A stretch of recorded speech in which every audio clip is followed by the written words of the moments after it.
അല്ലാഹു വബറകാതുഹു.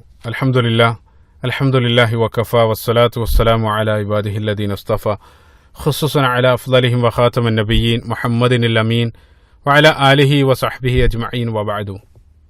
റബ്ബി ഇശ്റഹ് ലി സദ്രി വയസ്സിർ ലി അംരി വഹ്ലുൽ ഉഖ്ദതം മിൻ ലിസാനി യഫ്ഖഹു ഖൗലി. സഹോദരങ്ങളെ, ബിലാൽ ഇബ്നു റബാഹ് റളിയല്ലാഹു അൻഹു സമത്വത്തിന്റെ പ്രതീകം, ഈ ഒരു വിഷയത്തിലാണ് ഇൻഷാ അല്ലാഹ് ഈ ഒരു ഭാഗത്ത് നമ്മൾ പരിശോധിക്കുന്നത്.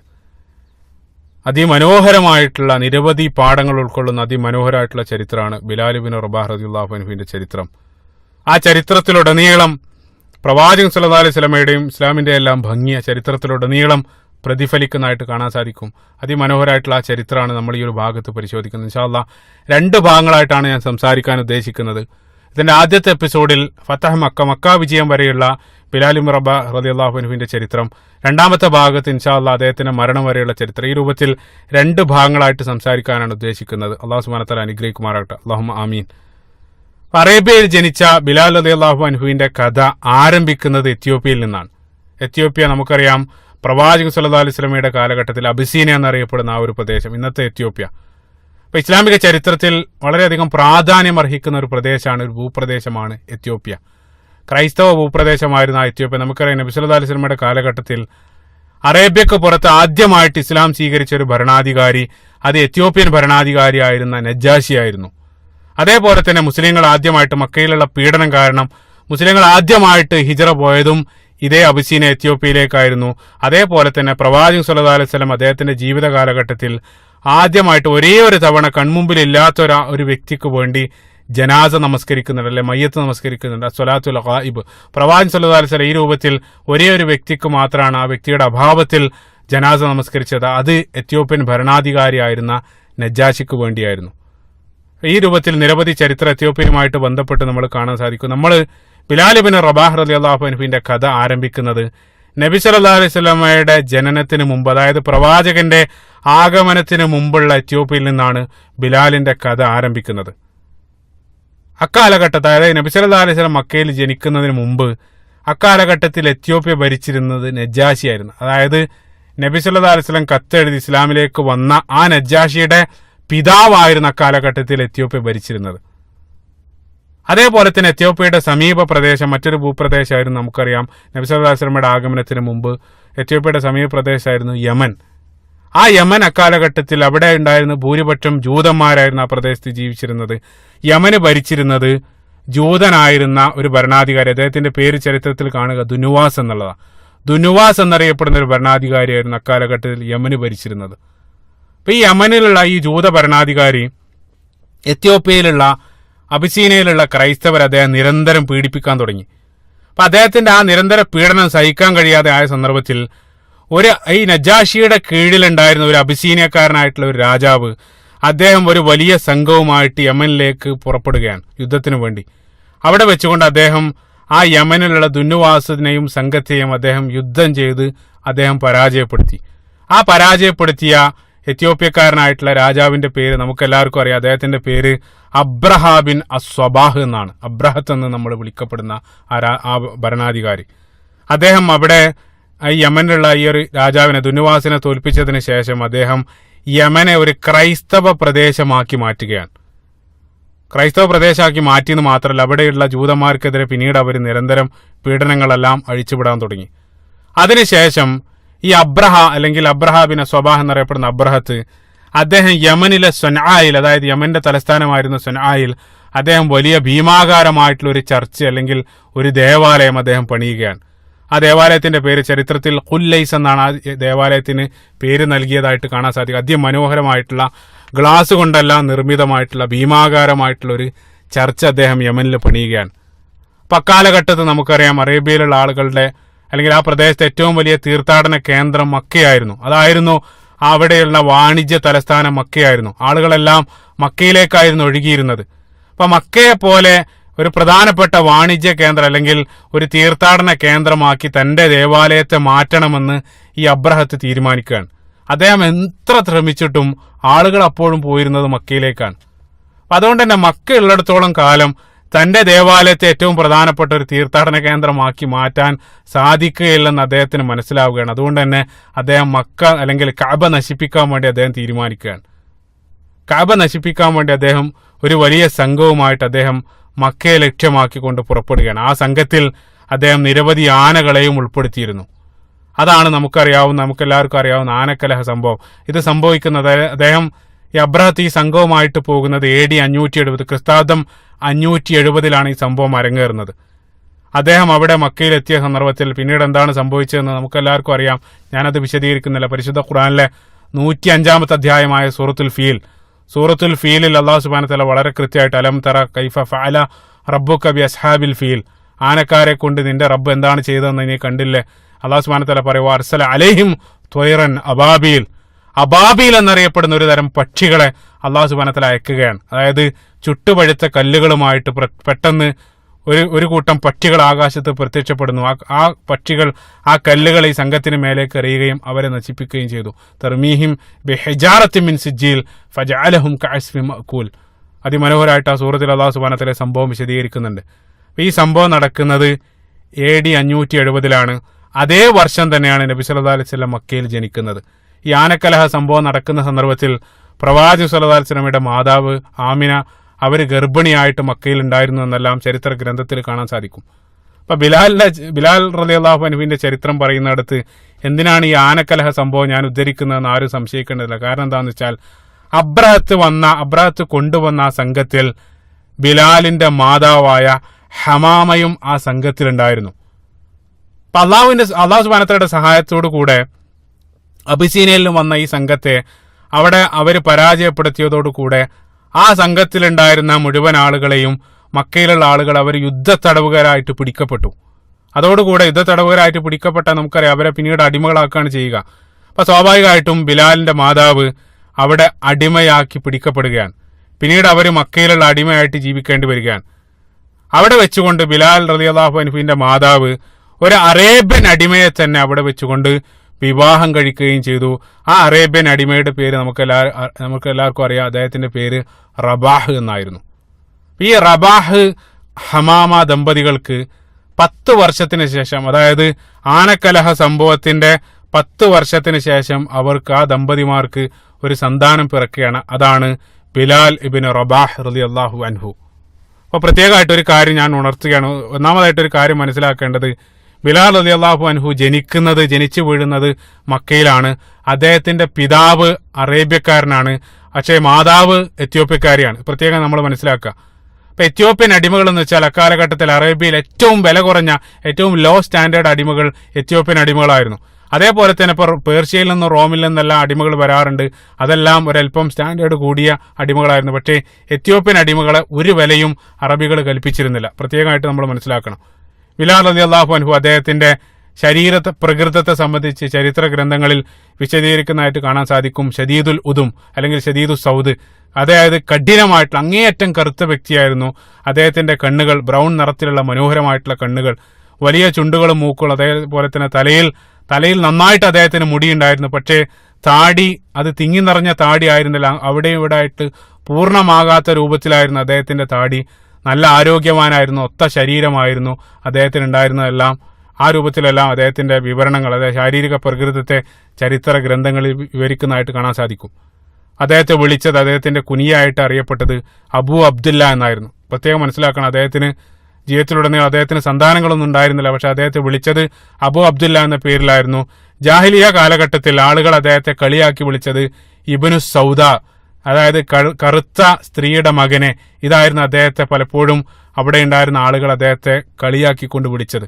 ഇൻഷാ അല്ലാഹ് അത് പിന്നീട് ഞാൻ വിശദീകരിക്കും.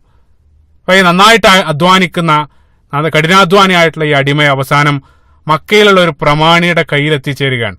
അതായത് ബിലാൽ റളിയല്ലാഹു അൻഹുവിന്റെ യജമാനായിട്ട് വരുന്നത് മക്കയിലെ ഏറ്റവും വലിയ പ്രമാണിയായിരുന്ന ഉമയ്യ ബിൻ ഖലഫ് എന്നറിയപ്പെടുന്ന വ്യക്തിയാണ്. ഉമയ്യ ബിൻ ഖലഫിനെ സംബന്ധിച്ച് നമുക്കറിയാം, അദ്ദേഹം നബി സല്ലല്ലാഹു അലൈഹി വസല്ലം ഇസ്ലാമിക പ്രബോധനം ആരംഭിച്ചതോടുകൂടെ പ്രവാചകൻ സല്ലല്ലാഹു അലൈഹി വസല്ലമയോട് കഠിന ശത്രുത വെച്ച് പുലർത്തിയ വ്യക്തിയായിരുന്നു ഉമയ്യ. ഉമയ്യോടൊപ്പം തന്നെ നമുക്കറിയാം അബൂജഹലും അബൂലഹബും ഉമയ്യ, ഈ 3 വ്യക്തികളായിരുന്നു പ്രവാചകനോട് അങ്ങേയറ്റം, ഇസ്ലാമിനോട് ഏറ്റവും കൂടുതൽ ശത്രുത വെച്ച് പുലർത്തിയ വിരോധികൾ. ഇപ്പൊ നബി സല്ലല്ലാഹു അലൈഹി വസല്ലമയുടെ ആ പുണ്യ ശരീരത്തിൽ പ്രവാചകൻ നമസ്കരിച്ചു കൊണ്ടിരിക്കുന്ന സന്ദർഭത്തിൽ ചീഞ്ഞളിഞ്ഞ ഒട്ടകത്തിന്റെ കുടൽമാല കൊണ്ടുപോയിട്ട ആ സംഭവത്തിലെല്ലാം ഉമയ്യ ബിൻ ഖലഫിനെ നമ്മൾ കാണാൻ സാധിക്കും. അതായത് അത്രയും വിരോധിയായിരുന്ന വ്യക്തിയായിരുന്നു. ഈ വ്യക്തിയുടെ അടിമയാണ് ബിലാൽ ബിൻ റബാഹ് റളിയല്ലാഹു അൻഹു. അപ്പൊ നബി സല്ലല്ലാഹു അലൈഹി വസല്ലമയെ സംബന്ധിച്ച് പലപ്പോഴും വീട്ടിൽ വെച്ചുകൊണ്ട് തന്റെ യജമാനൻ സംസാരിക്കുന്നത് ബിലാൽ റളിയല്ലാഹു അൻഹു ശ്രദ്ധിച്ചിരുന്നു. അത് കേട്ട ഉടൻ തന്നെ, അതായത് നബി സല്ലല്ലാഹു അലൈഹി വസല്ലമയെ സംബന്ധിച്ചുള്ള ആ സംസാരം കേട്ട ഉടൻ തന്നെ ബിലാൽ റളിയല്ലാഹു അൻഹുവിന് അത് സത്യമാണെന്ന് അദ്ദേഹത്തിന് ബോധ്യപ്പെടുകയും അദ്ദേഹം ഇസ്ലാം സ്വീകരിക്കുകയും ചെയ്തു രഹസ്യമായിട്ട്. ഏറ്റവും ആദ്യം ഇസ്ലാം സ്വീകരിച്ച അടിമകളിൽ ഒരാളായിരുന്നു ബിലാൽ റളിയല്ലാഹു അൻഹു. നിരവധി ഹദീസുകൾ ഈ ഒരു വിഷയത്തിൽ, അതായത് ഏറ്റവും ആദ്യം ഇസ്ലാം സ്വീകരിച്ച അടിമയാണ് ബിലാൽ റളിയല്ലാഹു അൻഹു എന്ന് സൂചിപ്പിക്കുന്ന നിരവധി ഹദീസുകൾ നമ്മൾ കാണാൻ സാധിക്കും. ഒരൊറ്റ ഹദീസ് ഉദ്ധരിക്കുകയാണ്. സ്വഹീഹു മുസ്ലിമിൽ അംറു ബിൻ അബസ റളിയല്ലാഹു അൻഹു, അദ്ദേഹം അംറു ബിൻ അബസ എന്നറിയപ്പെടുന്ന സ്വഹാബി, അദ്ദേഹത്തിന്റെ ഇസ്ലാമിലേക്കുള്ള ആ ഒരു പാത അദ്ദേഹം വിശദീകരിക്കുന്ന മനോഹരമായിട്ടുള്ള ഹദീസ്. അദ്ദേഹം പറയുകയാണ്, ഞാൻ ജാഹിലിയ കാലഘട്ടത്തിൽ ഞാൻ ആരാധിക്കുന്നതൊന്നും ശരിയല്ല, ഇതൊന്നും സത്യമല്ല എന്ന് എനിക്ക് ബോധ്യപ്പെടുകയാണ്. അപ്പൊ ഞാൻ സത്യം അന്വേഷിച്ചുകൊണ്ടിരിക്കുന്ന സന്ദർഭത്തിലാണ് മക്കയിൽ മുഹമ്മദ് സല്ലല്ലാഹു അലൈഹി വസല്ലം ആ രൂപത്തിൽ ഒരാൾ വന്നിട്ടുണ്ടെന്ന് ഞാൻ കേൾക്കുകയാണ്. അപ്പൊ ഞാൻ ഉടൻ തന്നെ പ്രവാചകൻ സല്ലല്ലാഹു അലൈഹി വസല്ലമയുടെ അടുത്തെത്തിയിട്ട് ഞാൻ ചോദിച്ചു. നിരവധി ചോദ്യങ്ങൾ അദ്ദേഹം ചോദിക്കുന്നുണ്ട്. ആ ചോദ്യങ്ങൾ ഹദീസിൽ കാണാൻ സാധിക്കും. ആദ്യം പ്രവാചകൻ സല്ലല്ലാഹു അലൈഹി വസല്ലമയുടെ അടുത്ത് പോയിട്ട് ചോദിച്ചു, മാ അൻത, ആരാണ് താങ്കൾ? അപ്പൊ നബി സല്ലല്ലാഹു അലൈഹി വസല്ലം പറഞ്ഞു, അന നബി, ഞാൻ നബിയാണ്. പിന്നീട് അദ്ദേഹം ചോദിച്ചു, വമൻ നബി, ആരാണ് നബി? നബി സല്ലല്ലാഹു അലൈഹി വസല്ലം പറഞ്ഞു, ഇന്നല്ലാഹ അർസലനി, അള്ളാഹു ആണ് എന്നെ അയച്ചത്, പ്രപഞ്ചനാഥനായിട്ടുള്ള അള്ളാഹു ആണ് എന്നെ അയച്ചത്. അപ്പൊ അദ്ദേഹം ചോദിച്ചു, വമാ അർസലക്, എന്തിനാണ് താങ്കൾ അയച്ചത്? അപ്പൊ നബി സല്ലല്ലാഹു അലൈഹി വസല്ലം പറഞ്ഞു, അള്ളാഹു ഏകനാണെന്നും അവനിൽ പങ്കു ചേർക്കരുതെന്നും ജനങ്ങളെ ഉപദേശിക്കാൻ വേണ്ടി, അതേപോലെ തന്നെ വിഗ്രഹങ്ങളെ മുഴുവനും നശിപ്പിക്കാൻ, അതേപോലെ തന്നെ സിലത്തുൽ അർഹാം, കുടുംബബന്ധം സ്ഥാപിക്കാൻ, ഇതിനു വേണ്ടിയെല്ലാമാണ് എന്നെ അയച്ചത്. അപ്പൊ അദ്ദേഹം വളരെ ആ ജിജ്ഞാസയോടുകൂടി അദ്ദേഹം വീണ്ടും ചോദിക്കാണ്, വമൻ മഅക അല ഹാദ, ആരാണ് താങ്കളോടൊപ്പം ഈ മാർഗത്തിലുള്ളത്? അതാണ് നമ്മുടെ വിഷയം. ആരാണ് താങ്കളോടൊപ്പം ഈ മാർഗത്തിലുള്ളത്? അപ്പൊ നബി സല്ലല്ലാഹു അലൈഹി വസല്ലം പറഞ്ഞു, അബ്ദും വഹറുൻ, ഒരു സ്വതന്ത്രനും ഒരു അടിമയും. അപ്പൊ ഇവിടെ നബി സല്ലല്ലാഹു അലൈഹി വസല്ലം ഉദ്ദേശിക്കുന്നത് നമുക്കെല്ലാവർക്കും അറിയാം. സ്വതന്ത്രൻ എന്നുള്ളതുകൊണ്ട് ഉദ്ദേശിക്കുന്നത് അബൂബക്കർ സിദ്ദീഖ് റളിയല്ലാഹു അൻഹു ആണ്. അബ്ദ് എന്നുള്ളതുകൊണ്ട് അടിമ എന്നുള്ളത് ഉദ്ദേശിക്കുന്നത് അത് ബിലാൽ ബിൻ റബാഹ് റളിയല്ലാഹു അൻഹു ആണ്.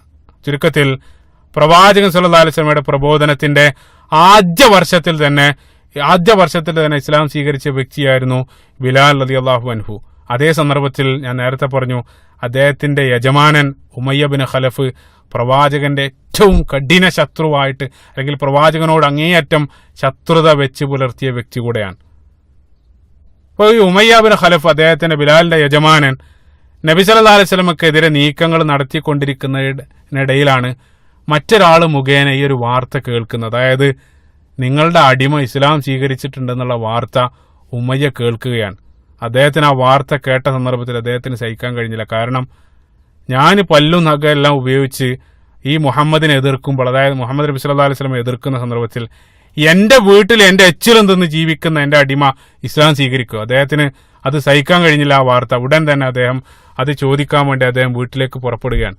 അദ്ദേഹം വീട്ടിലെത്തിയ സന്ദർഭത്തിൽ നമുക്ക് ചരിത്ര ഗ്രന്ഥങ്ങളിൽ കാണാൻ സാധിക്കും, അദ്ദേഹം ഈ ഒരു വാർത്ത ശരിയാണെന്ന് ചോദിക്കാൻ വേണ്ടി അദ്ദേഹം വീട്ടിലെത്തിയ സന്ദർഭത്തിൽ ബിലാൽ അവിടെ ഉണ്ടായിരുന്നില്ല. ബിലാൽ വരുന്നത് വരെ അദ്ദേഹം കാത്തിരുന്നു. അവസാനം നേരം ഇരുട്ടിയ സന്ദർഭത്തിൽ മഗ്രിബിന്റെ സമയത്തിൽ ബിലാൽ റളിയല്ലാഹു അൻഹു വീട്ടിലേക്ക് കയറി വരികയാണ്. വീട്ടിലെത്തിയ ഉടനെ ഉമയ്യ ദേഷ്യത്തോടു കൂടെ ചോദിച്ചു, ബിലാലെ, ഞാൻ ഇങ്ങനെയൊക്കെ കേട്ടു, അത് ശരിയാണോ? അസ്വബഅത, നീ മുഹമ്മദിന്റെ മതം സ്വീകരിച്ചു എന്നുള്ളത് ഞാൻ കേട്ടു, അത് ശരിയാണോ?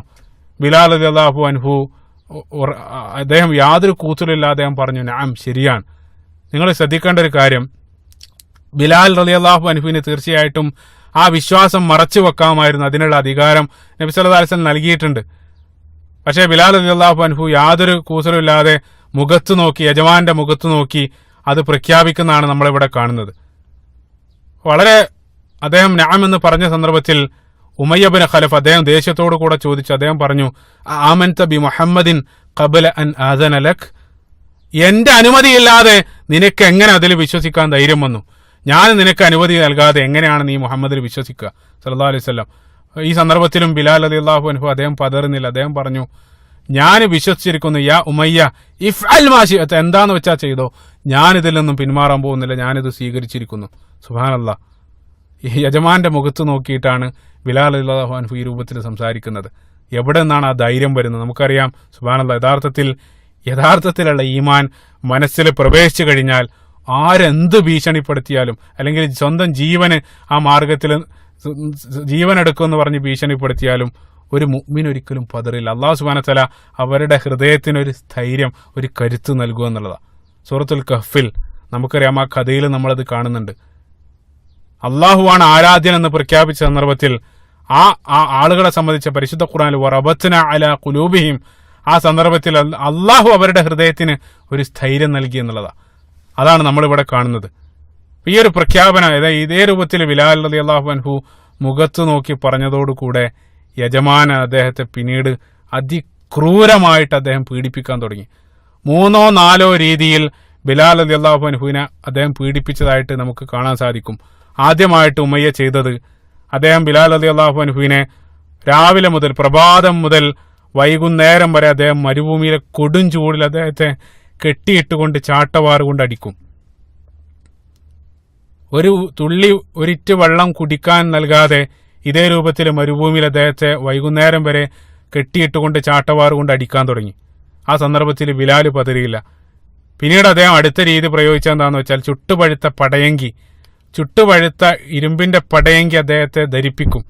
അതും പോരാത്തതിന് കയ്യും കാലും എല്ലാം കെട്ടി കഴുത്തിലൂടെ ഒരു കയറ് കെട്ടിയിട്ട് മക്കയിലുള്ള സുഫഹാകൾ, അതായത് ആ നാട്ടിലുണ്ടായിരുന്ന തെമ്മാടികളായിട്ടുള്ള ആളുകൾക്ക്, ആ റൗഡിക്കൂട്ടത്തിന് ബിലാൽ റളിയല്ലാഹു അൻഹുവിനെ കൈമാറിക്കൊണ്ട് ഉമയ്യ പറഞ്ഞു, നിങ്ങൾക്ക് വേണ്ടത് എന്താന്ന് വെച്ചാൽ ചെയ്തോ. ആ ആളുകൾ ആ കഴുത്തിൽ കയറി കെട്ടിക്കൊണ്ട് ആ മക്കയുടെ മണ്ണിലൂടെ ബിലാൽ റളിയല്ലാഹു അൻഹുവിനെ വലിച്ചു നടക്കുമായിരുന്നു നമുക്ക് കാണാൻ സാധിക്കും. സഹോദരങ്ങളെ, ചിന്തിക്ക നിങ്ങൾ. ഇബ്നു മസ്ഊദ് റളിയല്ലാഹു അൻഹു ഉദ്ധരിക്കുന്ന ഒരു ഹദീസ് അദ്ദേഹം പറയുകയാണ്, മക്കയിലെ തെരുവുകളിലൂടെ ബിലാലിനെ ആ ചുട്ടുപൊള്ളുന്ന മണ്ണിലൂടെ വലിച്ചു കൊണ്ടുപോകുന്നത് ഞാൻ എൻ്റെ കണ്ണുകൾ കൊണ്ട് കണ്ടിരുന്നു. അദ്ദേഹം പറയുകയാണ്, അദ്ദേഹത്തിന്റെ പുറത്തുള്ള തൊലി പൊളിഞ്ഞ് വലിച്ചു കൊണ്ടുപോയ ആ സ്ഥലത്തെല്ലാം രക്തത്തിന്റെ കറകൾ എനിക്ക് കാണാമായിരുന്നു. അതായത് പുറത്തുള്ള മാംസം പൊളിഞ്ഞിട്ട് പല സന്ദർഭത്തിലും അദ്ദേഹത്തിന്റെ ശരീരത്തിലുള്ള എല്ലുകൾ പുറത്തേക്ക് കാണുമാറ് ആ രൂപത്തിൽ പുറം പൊളിഞ്ഞതായിട്ട് ബിലാൽ റളിയല്ലാഹു അൻഹുവിനെ എനിക്ക് കാണാൻ സാധിച്ചുവെന്ന് ഇബ്നു മസ്ഊദ് റളിയല്ലാഹു അൻഹു അദ്ദേഹം പറയുകയാണ്. ഓരോ സന്ദർഭത്തിലും ഈ രൂപത്തിൽ അതിക്രൂരമായിട്ട് പീഡിപ്പിക്കുന്ന സന്ദർഭത്തിൽ പല സന്ദർഭത്തിലും ഉമയ്യ വന്നുകൊണ്ട് ബിലാലിനോട് പറയും, യാ ബിലാൽ ഉക്ഫുർ ബി മുഹമ്മദിൻ വ അൻത ഹുർറുൻ. ബിലാലെ, നീ മുഹമ്മദിനെ നീ നിഷേധിക്കുകയാണെങ്കിൽ സല്ലല്ലാഹു അലൈഹി വസല്ലം, നീ അതോടുകൂടെ ഹുർറുൻ, നീ ഫ്രീ ആണ്, നിന്നെ ഞാൻ ഫ്രീ ആക്കും. പക്ഷേ ആ സന്ദർഭത്തിലും ബിലാൽ റളിയല്ലാഹു അൻഹു പതർന്നില്ല. അദ്ദേഹം ആ സന്ദർഭത്തിലും അഹദുൻ അഹദ്, ഏകൻ എന്നായിരുന്നു അദ്ദേഹത്തിന്റെ വായിൽ നിന്നും പറഞ്ഞത്. ഒരർത്ഥത്തിലും അദ്ദേഹം പിന്മാറില്ലെന്ന് കണ്ട സന്ദർഭത്തിൽ ഉമയ്യ ബിൻ ഖലഫ്, അദ്ദേഹം യജമാനായിരുന്ന ഉമയ്യ, അദ്ദേഹത്തിന്റെ ശിക്ഷയുടെ കാഠിന്യം അദ്ദേഹം വീണ്ടും വർദ്ധിപ്പിക്കുകയാണ്. അതായത് മറ്റുള്ള ആളുകൾക്ക് ബിലാലിനെ ഒരു പാഠമാക്കാൻ വേണ്ടി അദ്ദേഹം തീരുമാനിക്കുകയാണ്. അവസാനം മരുഭൂമിയിലെ ചുട്ടുവഴിപ്പിച്ച കല്ലിൽ അദ്ദേഹം ബിലാൽ റളിയല്ലാഹു അൻഹുവിനെ കിടത്തും. അതിനുശേഷം വലിയ കല്ലുകൾ അദ്ദേഹം നെഞ്ഞത്ത് കയറ്റിവെക്കും. ഓരോ കല്ല് വെക്കുന്ന സന്ദർഭത്തിലും ഉമയ്യ ബിലാലിനോട് ചോദിക്കും, ഖുൽ അല്ലാത്ത് ഖുൽ അൽ ഉസ്സ, ബിലാലെ ലാത്ത അൽ ഉസ്സ എന്ന് നീ പറയുക. ആ സന്ദർഭത്തിലും ബിലാൽ റളിയല്ലാഹു അൻഹു അഹദുൻ അഹദ്, അത് മാത്രമായിരുന്നു ബിലാൽ റളിയല്ലാഹു അൻഹു പറഞ്ഞത്. ഓരോ കല്ലുകൾ അദ്ദേഹത്തിന്റെ നെഞ്ഞത്ത് വെക്കും. നിങ്ങൾ ചിന്തിച്ചു നോക്കുക, മരുഭൂമിയിലെ ചൂട് അറേബ്യൻ ദേശങ്ങളിൽ ജീവിക്കുന്ന ആളുകൾക്കറിയാം. അതായത് ഒരു കോഴിമുട്ടയൊക്കെ നമ്മൾ ചുട്ടുപടുത്ത കല്ല് വെച്ച് കഴിഞ്ഞാൽ, കോഴിമുട്ട പൊട്ടിച്ചൊഴിച്ചു കഴിഞ്ഞാൽ അത് ഫ്രൈ ആക്കാൻ ആ ചൂട് മതി. അത്രയും കൊടും ചൂടാണ് മരുഭൂമിയിലുള്ള കല്ലുകൾക്ക്. രാവിലെ മുതലുള്ള ചൂട് ആ കല്ല് ആഗിരണം ചെയ്ത് ചുട്ടുപഴുക്കുന്ന രൂപത്തിലായിരിക്കും. ആ കല്ലിൽ കിടത്തിയതിന് ശേഷം അദ്ദേഹത്തിന്റെ നെഞ്ഞിൽ വലിയ ഓരോ കല്ലുകൾ അദ്ദേഹം കൊണ്ടുപോയി വെക്കുകയാണ്. ആ പീഡനത്തിന്റെ ആ തീവ്രത അത്രയേറെ വർദ്ധിച്ചിട്ടും ബിലാൽ റളിയല്ലാഹു അൻഹു അദ്ദേഹം വിശ്വസിച്ചത് ഒരിക്കലും അദ്ദേഹം തള്ളിപ്പറയാൻ സന്നദ്ധാകുന്നില്ല.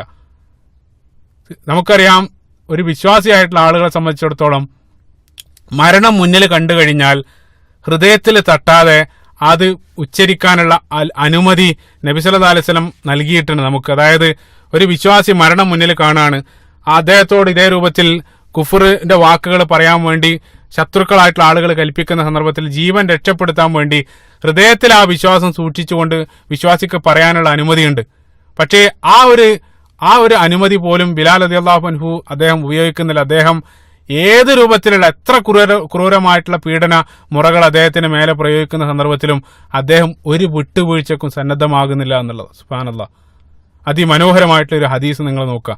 സ്വഹീഹുൽ ബുഖാരിയിൽ ഇബ്നു മസ്ഊദ് റളിയല്ലാഹു അൻഹു അദ്ദേഹം പറയുകയാണ്, ആദ്യമായിട്ട് ഇസ്ലാം സ്വീകരിച്ചത് 7 ആളുകളായിരുന്നു.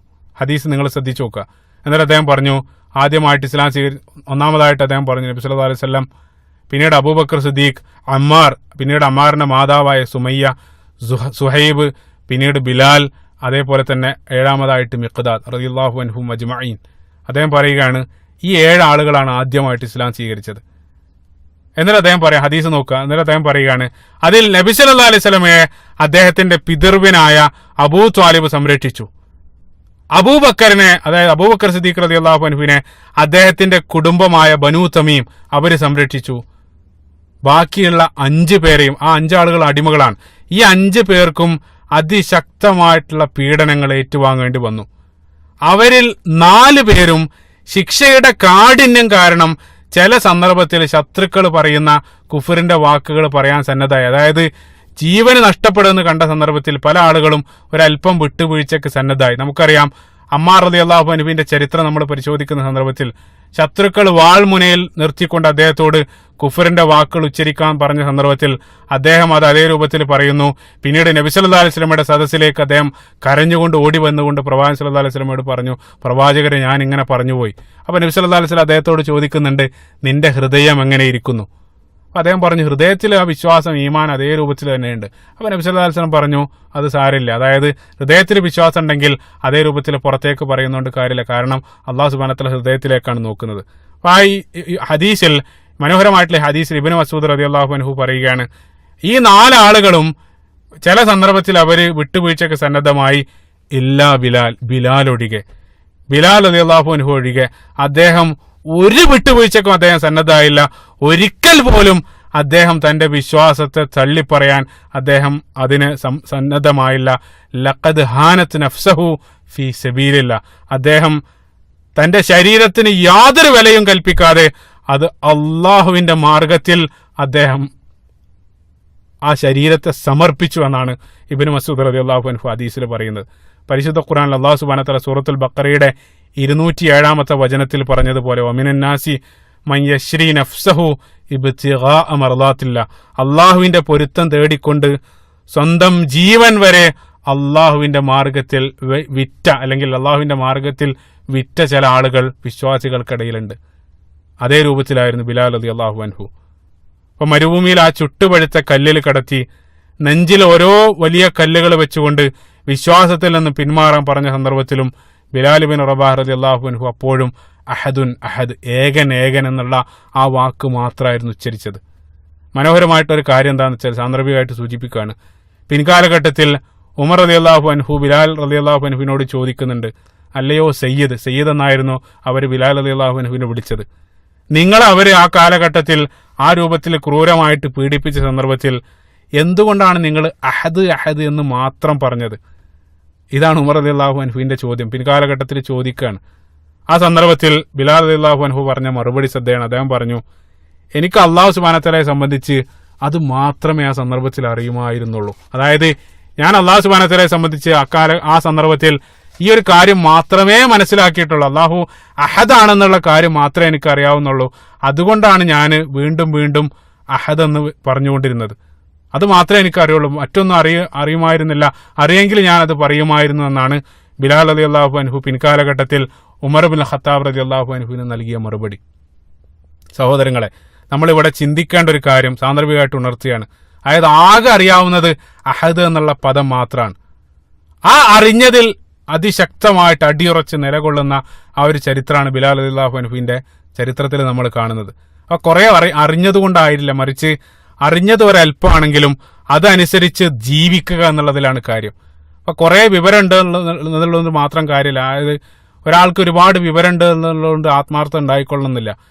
അപ്പൊ നമുക്കറിയാം, പിശാചിനെ സംബന്ധിച്ച് നമുക്ക് എല്ലാവർക്കും അറിയാവുന്നതാണ്. പിശാചിന് ഒരുപാട് അറിയായിരുന്നു, ഒരുപാട് വിവരമുള്ള ആളാണ്. പക്ഷേ പിശാച് ഏറ്റവും ശപിക്കപ്പെട്ടവനായിട്ട് മാറുകയാണ്.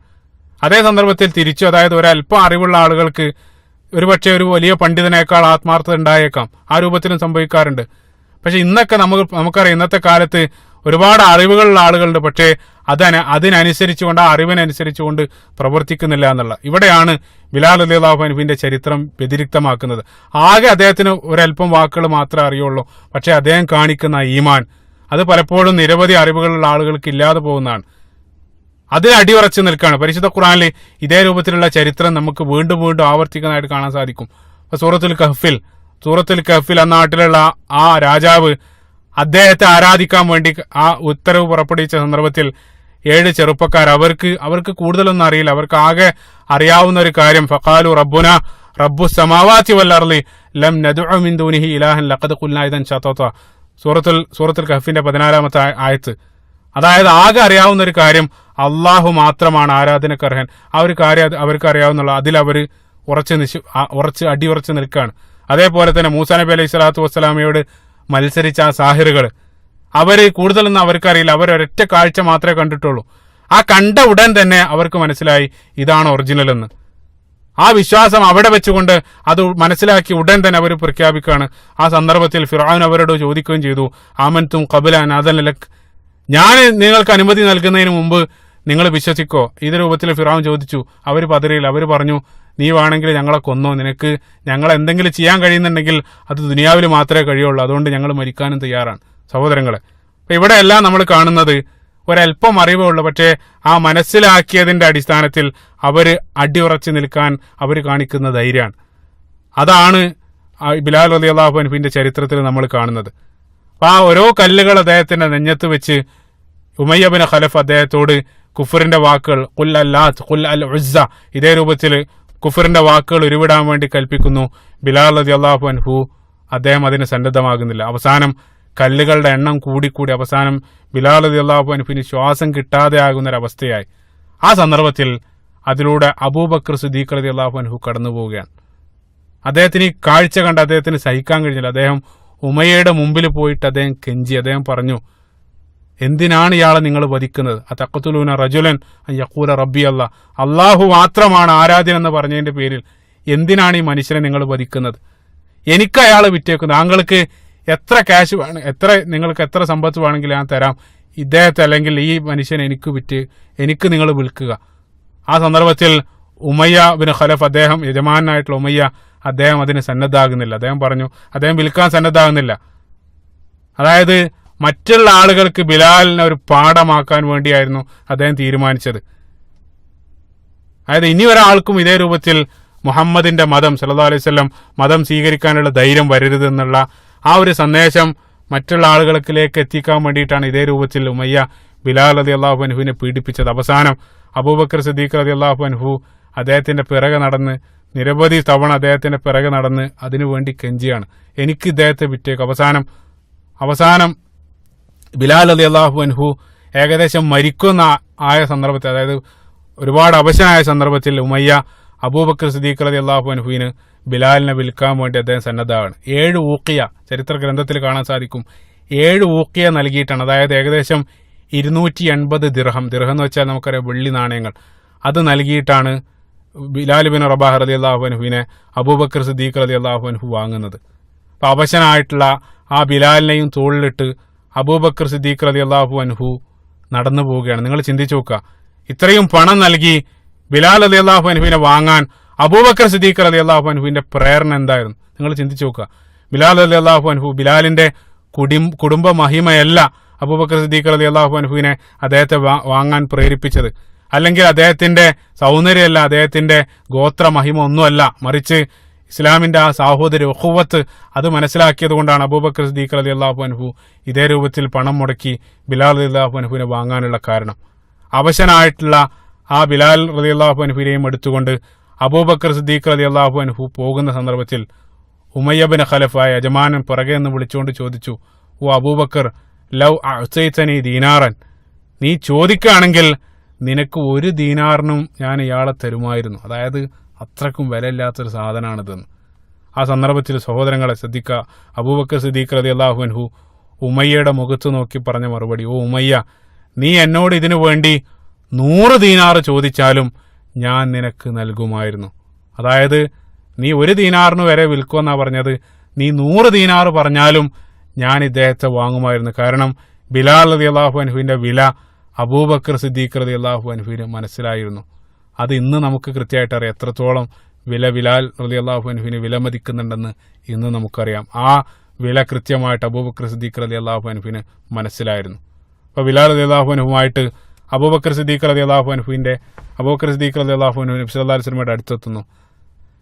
നബി സല്ലല്ലാഹു അലൈഹി വസല്ലം ബിലാൽ റളിയല്ലാഹു അൻഹുവിനെ പുഞ്ചിരിച്ചുകൊണ്ട് സ്വീകരിക്കുകയാണ്. അവർ പ്രവാചകൻ അദ്ദേഹത്തെ കെട്ടിപ്പിടിച്ചുകൊണ്ട് പ്രവാചകൻ സല്ലല്ലാഹു അലൈഹി വസല്ലം കൂടെ ഇരുത്തുന്നു. പിന്നീട് ബിലാൽ റളിയല്ലാഹു അൻഹുവിന്റെ ജീവിതത്തിൽ ഒരു പുതിയ അധ്യായം അതോടുകൂടെ ആരംഭിക്കാൻ സ്വതന്ത്രനായിട്ടുള്ള ബിലാൽ പിന്നീട് നബി സല്ലല്ലാഹു അലൈഹി വസല്ലമയുടെ കൂടെയായിരുന്നു പിന്നീടുള്ള ജീവിതകാലം മുഴുവൻ. അവസാനം മരണം വരെ, പ്രവാചകൻ സല്ലല്ലാഹു അലൈഹി വസല്ലമയുടെ മരണം വരെ ഒരു നിഴല് പോലെ ബിലാൽ റളിയല്ലാഹു അൻഹു പ്രവാചകന്റെ കൂടെ ഉണ്ടായിരുന്നു. അതായത് പ്രവാചകൻ സല്ലല്ലാഹു അലൈഹി വസല്ലമയോടുള്ള അങ്ങേയറ്റം ഇഷ്ടം കാരണം സ്വയം അദ്ദേഹം പ്രവാചകന്റെ സേവകനായിട്ട് മാറുകയായിരുന്നു. നബി സല്ലല്ലാഹു അലൈഹി വസല്ലം അത് സ്വീകരിക്കുകയും ചെയ്തു. പിന്നീട് മക്കയിൽ നടക്കുന്ന അടുത്ത സംഭവം, അവിടെയുള്ള ചില ഖുറൈശി പ്രമാണിമാർ, അതായത് വലീദ് ബിൻ മുഗീറയെ പോലെയുള്ള വലിയ പ്രമാണിമാർ, അവർ അബൂ ത്വാലിബിനെ കണ്ടിട്ട് അവർ പറഞ്ഞു, മുഹമ്മദുമായിട്ട് സല്ലല്ലാഹു അലൈഹി വസല്ലം മുഹമ്മദുമായിട്ട് ഞങ്ങൾ സംസാരിക്കാൻ സന്നദ്ധനാണ്, പക്ഷേ ഒരു കണ്ടീഷൻ ഉണ്ട്. എന്താണെന്ന് വെച്ചാൽ ഞങ്ങൾ അദ്ദേഹം പറയുന്നതൊക്കെ കേൾക്കാൻ സന്നദ്ധമാണ്, പക്ഷേ ഒരു കണ്ടീഷൻ എന്താണെന്ന് വെച്ചാൽ ഞങ്ങൾ സംസാരിക്കുന്ന സന്ദർഭത്തിൽ ആ മുഹമ്മദിന്റെ കൂടെയുള്ള അടിമകളെ ഒന്ന് ആ റൂമിൽ നിന്ന് മാറ്റണം. അതായിരുന്നു അവർ വെച്ച കണ്ടീഷൻ. അപ്പൊ ഇതേ രൂപത്തിൽ അതായത് ഇവർ ഈ രൂപത്തിൽ പറഞ്ഞ സന്ദർഭത്തിൽ അത് തന്നെ വലിയ കാര്യമാണ്. കാരണം ഖുറൈശികളിൽ ഏറ്റവും പ്രമാണിമാരായിട്ടുള്ള, അതായത് അബൂജഹലും ഉത്ബയും അതെല്ലാം കഴിഞ്ഞാൽ പിന്നീട് വരുന്ന അത്രയേറെ ശത്രുത വെച്ച് പുലർത്താത്ത ഒരു വിഭാഗം ആളുകളാണ് വന്നിട്ട് പറയുന്നത് ഞങ്ങൾ സംസാരിക്കാനും കേൾക്കാനൊക്കെ സന്നദ്ധമാണ് എന്ന് അവർ അബൂ ത്വാലിബിനോട് അവർ പറയുകയാണ്. പക്ഷേ ഈ ഒരു കണ്ടീഷൻ അവർ മുന്നിൽ വെച്ചു.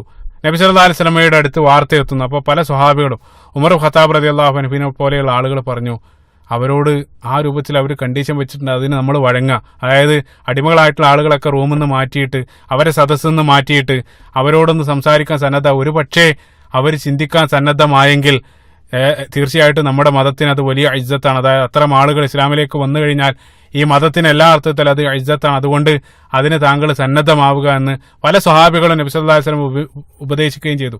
അപ്പൊ അവർ പറഞ്ഞത് എന്താന്ന് വെച്ചാൽ, ഞങ്ങൾ താങ്കളോട്, അതായത് നബി സല്ലല്ലാഹു അലൈഹി വസല്ലമയോട് സംസാരിക്കാൻ വരുന്ന സന്ദർഭത്തിൽ താങ്കളുടെ സമീപത്ത് അടിമകളായിട്ടുള്ള ആളുകൾ പാടില്ല. അടിമകളായിട്ട് അവർ പ്രത്യേകം എടുത്തു പറഞ്ഞ പേരുകൾ, ഒന്ന് ബിലാൽ ബിൻ റബാഹ്, അതേപോലെ തന്നെ സുഹൈബ്, അതേപോലെ തന്നെ അവർ ചില ആളുകളെ പ്രത്യേകമായിട്ട് പേരെടുത്ത് പറയുകയും ചെയ്തു. കാരണം എന്താണെന്ന് ചിലവ് പറഞ്ഞത്, അവരോടൊപ്പം ഞങ്ങൾ ഇരുന്ന് കഴിഞ്ഞാൽ പിന്നീട് ഖുറൈശികളായിട്ടുള്ള ആളുകൾ പറയും, ഖുറൈശികളിൽ ഏറ്റവും വലിയ ആളുകൾ സ്വന്തം അടിമകളോടൊപ്പം ഇരിക്കുന്നതായിട്ട് ഞങ്ങൾ കണ്ടുവെന്ന് പിന്നീട് ഞങ്ങൾ കേൾക്കേണ്ടി വരും. അതുകൊണ്ട് അവരെ ആ റൂമിൽ നിന്ന് മാറ്റിയിട്ട് പകരം ഉമറിനെയോ ഉസ്മാനെയോ അലി ബിൻ അബീ ത്വാലിബ് റളിയല്ലാഹു അൻഹു അവരെ ആരെങ്കിലും ആ റൂമിൽ വെച്ച് അതൊന്നും ഞങ്ങൾക്ക് പ്രശ്നമല്ല, പക്ഷെ അടിമകൾ അവിടെ നിന്ന് മാറ്റണം. ഇതായിരുന്നു അവർ വെച്ച കണ്ടീഷൻ. ഉത്രുദൂഹും, അവരെ നിങ്ങൾ അവിടെ നിന്നും ആട്ടിപ്പായിപ്പിക്കുക. ഇതായിരുന്നു അവർ പറഞ്ഞ കണ്ടീഷൻ.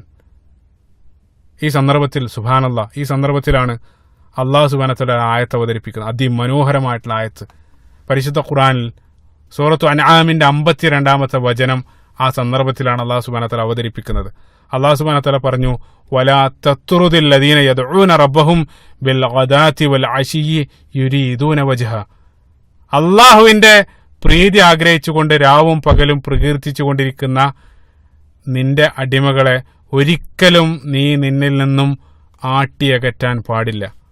എന്നിട്ട് അള്ളാഹു സുബ്ഹാനഹു വ തആല ആയത്തിന്റെ അവസാനം പറഞ്ഞു, ഫതത്റുദഹും ഫതകൂന മിനൽ ളാലിമീൻ. നീ അവരെ എങ്ങാനും ആട്ടിയകറ്റിയാൽ ഫതകൂന മിനൽ ളാലിമീൻ, നീ അക്രമികളിൽപ്പെട്ടയാളാകുമെന്ന് നബി സല്ലല്ലാഹു അലൈഹി വസല്ലമയെ അള്ളാഹു സുബ്ഹാനഹു വ തആല താക്കീത് ചെയ്യാണ്.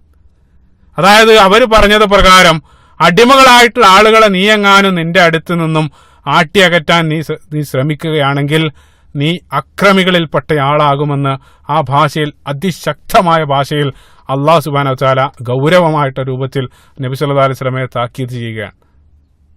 അത്തരം അഹങ്കാരികളായിട്ടുള്ള ആളുകളോട് യാതൊരു ചർച്ചയ്ക്കും പോകണ്ട.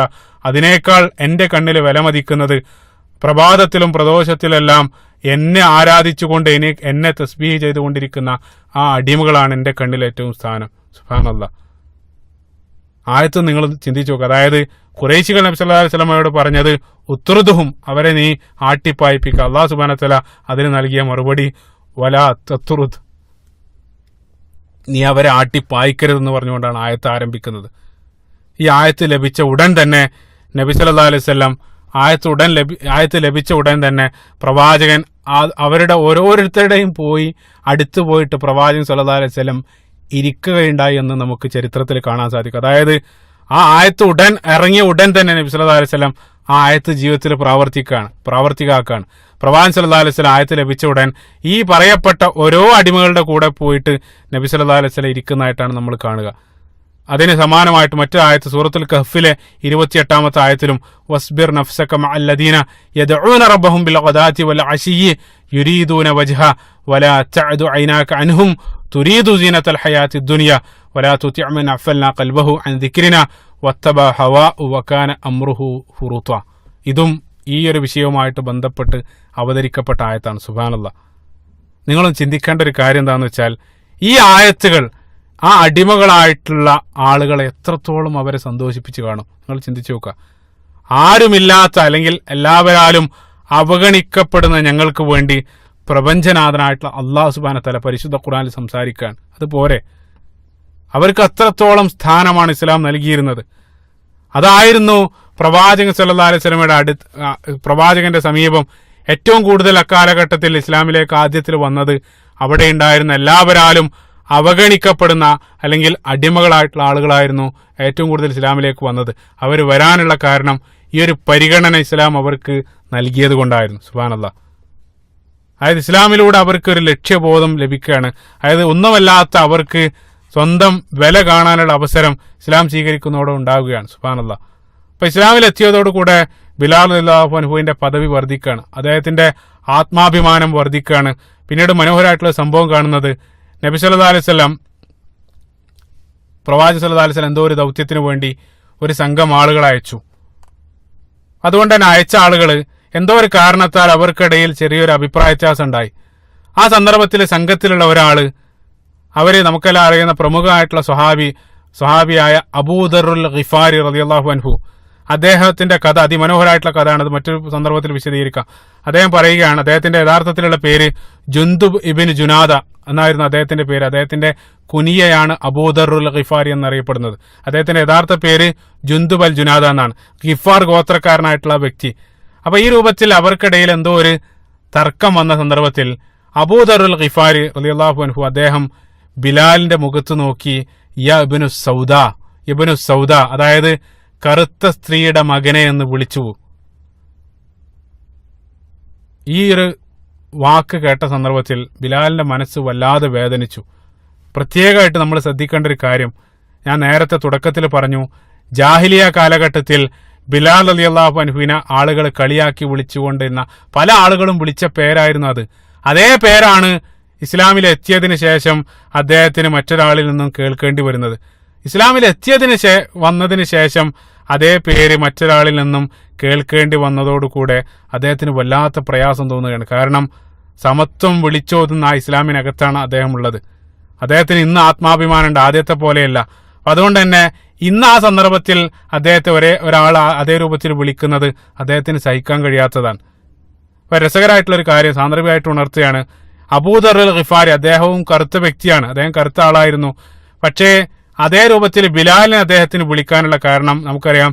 ബിലാൽ റളിയല്ലാഹു അൻഹുവിന്റെ മാതാവ് അദ്ദേഹം അവര് അറേബ്യക്കാരിയല്ല, മറിച്ച് അബിസീനിയക്കാരിയാണ്. അതുകൊണ്ടാണ് അബൂദർ ഇതേ രൂപത്തിൽ ബിലാൽ റളിയല്ലാഹു അൻഹുവിനെ വിളിക്കാനുള്ള കാരണം. അതോടൊപ്പം നമ്മൾ മനസ്സിലാക്കേണ്ട മറ്റൊരു കാര്യം, അബൂദർ ഗിഫാരി റളിയല്ലാഹു അൻഹു അദ്ദേഹത്തിന്റെ ചരിത്രം നമ്മൾ പരിശോധിച്ചാൽ അദ്ദേഹം ഇസ്ലാം സ്വീകരിച്ച് അദ്ദേഹത്തിന്റെ ഗോത്രത്തിലേക്ക് മടങ്ങുന്നു. പിന്നീട് ഒരുപാട് കാലം അദ്ദേഹം പ്രവാചകൻ സല്ലല്ലാഹു അലൈഹി വസല്ലമയുടെ കൂടെയില്ല. അതുകൊണ്ട് തന്നെ മറ്റുള്ള സ്വഹാബികൾക്ക് ലഭിച്ച അതേ രൂപത്തിലുള്ള ഒരു തർബിയത്ത് അദ്ദേഹത്തിന് ലഭിച്ചു വരുന്നതേ ഉള്ളായിരുന്നുള്ളൂ. അതുകൊണ്ടാണ് ഇതേ രൂപത്തിൽ അദ്ദേഹം ബിലാൽ റളിയല്ലാഹു അൻഹുവിനെ വിളിക്കാനുള്ള കാരണം. അപ്പൊ ഈ ബിലാൽ റളിയല്ലാഹു അൻഹു ഇതേ രൂപത്തിലുള്ള ഒരു പദം കേൾക്കേണ്ടി വന്ന ആ ഒരു വേദന ബിലാൽ റളിയല്ലാഹു അൻഹു തന്റെ ഹബീബായ നബി സല്ലല്ലാഹു അലൈഹി വസല്ലമയോട് പങ്കുവെക്കുകയാണ്. ഈ വാർത്ത കേട്ട ഉടൻ പ്രവാചകൻ സല്ലല്ലാഹു അലൈഹി വസല്ലം അങ്ങേയറ്റം കോപിക്കാൻ, ഉടൻ തന്നെ ബിലാൽ നബി സല്ലല്ലാഹു അലൈഹി വസല്ലം അബൂദർ അൽ ഗിഫാരിയെ സദസ്സിലേക്ക് വിളിപ്പിക്കാൻ. എന്നിട്ട് നബി സല്ലല്ലാഹു അലൈഹി വസല്ലം അബൂദർ അൽ ഗിഫാരി റളിയല്ലാഹു അൻഹുവിനോട് ചോദിച്ചു, ഞാൻ ഈ കേട്ടത് ശരിയാണോ? അതായത് താങ്കൾ ബിലാലിനെ ഈ രൂപത്തിൽ വിളിച്ചു എന്ന് ഞാൻ കേട്ടു, അത് ശരിയാണോ? അപ്പോൾ അബൂദർ പറഞ്ഞു, നഅം, ശരിയാണ് പ്രവാചകരെ. ആ സന്ദർഭത്തിൽ നബി സല്ലല്ലാഹു അലൈഹി വസല്ലം അബൂദർ അൽ ഗിഫാരി റളിയല്ലാഹു അൻഹുവിനോട് പറഞ്ഞ വാക്കുകൾ ശ്രദ്ധിച്ചു നോക്കുക. നബി സല്ലല്ലാഹു അലൈഹി വസല്ലം പറഞ്ഞു, യാ അബൂദർ ഇന്നക ഇംറഉൻ ഫീക ജാഹിലിയ്യ. നീ ഇപ്പോഴും പൂർണ്ണനായിട്ടുള്ള വിശ്വാസിയായിട്ടുള്ള, നിന്റെ മനസ്സിൽ ഇപ്പോഴും ജാഹിലിയത്തുണ്ട് അബൂദറെ എന്നാണ് നബി സല്ലല്ലാഹു അലൈഹി വസല്ലം അബൂദർ അൽ ഗിഫാരി റളിയല്ലാഹു അൻഹുവിന്റെ മുഖത്ത് നോക്കി പറഞ്ഞത്. നിങ്ങൾ ചിന്തിക്കേണ്ട ഒരു കാര്യം എന്താണെന്ന് വെച്ചാൽ, അതായത് സ്വന്തം സഹോദരനെ വില മതിച്ച് അല്ലെങ്കിൽ വില കുറച്ച് കാണൽ, അത് ഏറ്റവും വലിയ ജാഹിലിയത്താണ്. അവരുടെ വിശ്വാസം പൂർണ്ണമാകുന്നില്ല എന്നാണ് നബി സല്ലല്ലാഹു അലൈഹി വസല്ലം അബൂദർ അൽ ഗിഫാരി റളിയല്ലാഹു അൻഹുവിന്റെ മുഖത്ത് നോക്കി പറയുന്നത്. മറ്റുള്ള ആളുകളെ തുല്യനായിട്ട് കാണാൻ കഴിയുന്ന ആളുകൾക്ക് മാത്രമേ അദ്ദേഹത്തിന്റെ ഇസ്ലാം അല്ലെങ്കിൽ അദ്ദേഹത്തിന്റെ ഈമാൻ ആ രൂപത്തിൽ നമ്മൾ ചിന്തിക്കുന്ന സന്ദർഭത്തിൽ മാത്രമേ നമ്മുടെ ഈമാൻ പൂർണ്ണമാകുന്നുള്ളൂ. ഞാൻ മറ്റുള്ളവനേക്കാൾ മികച്ചവനാണെന്നുള്ള ചിന്ത, അന ഖൈറുമിൻ, ആ ചിന്ത യഥാർത്ഥത്തിൽ പിശാചിന്റെ ചിന്തയാണ്.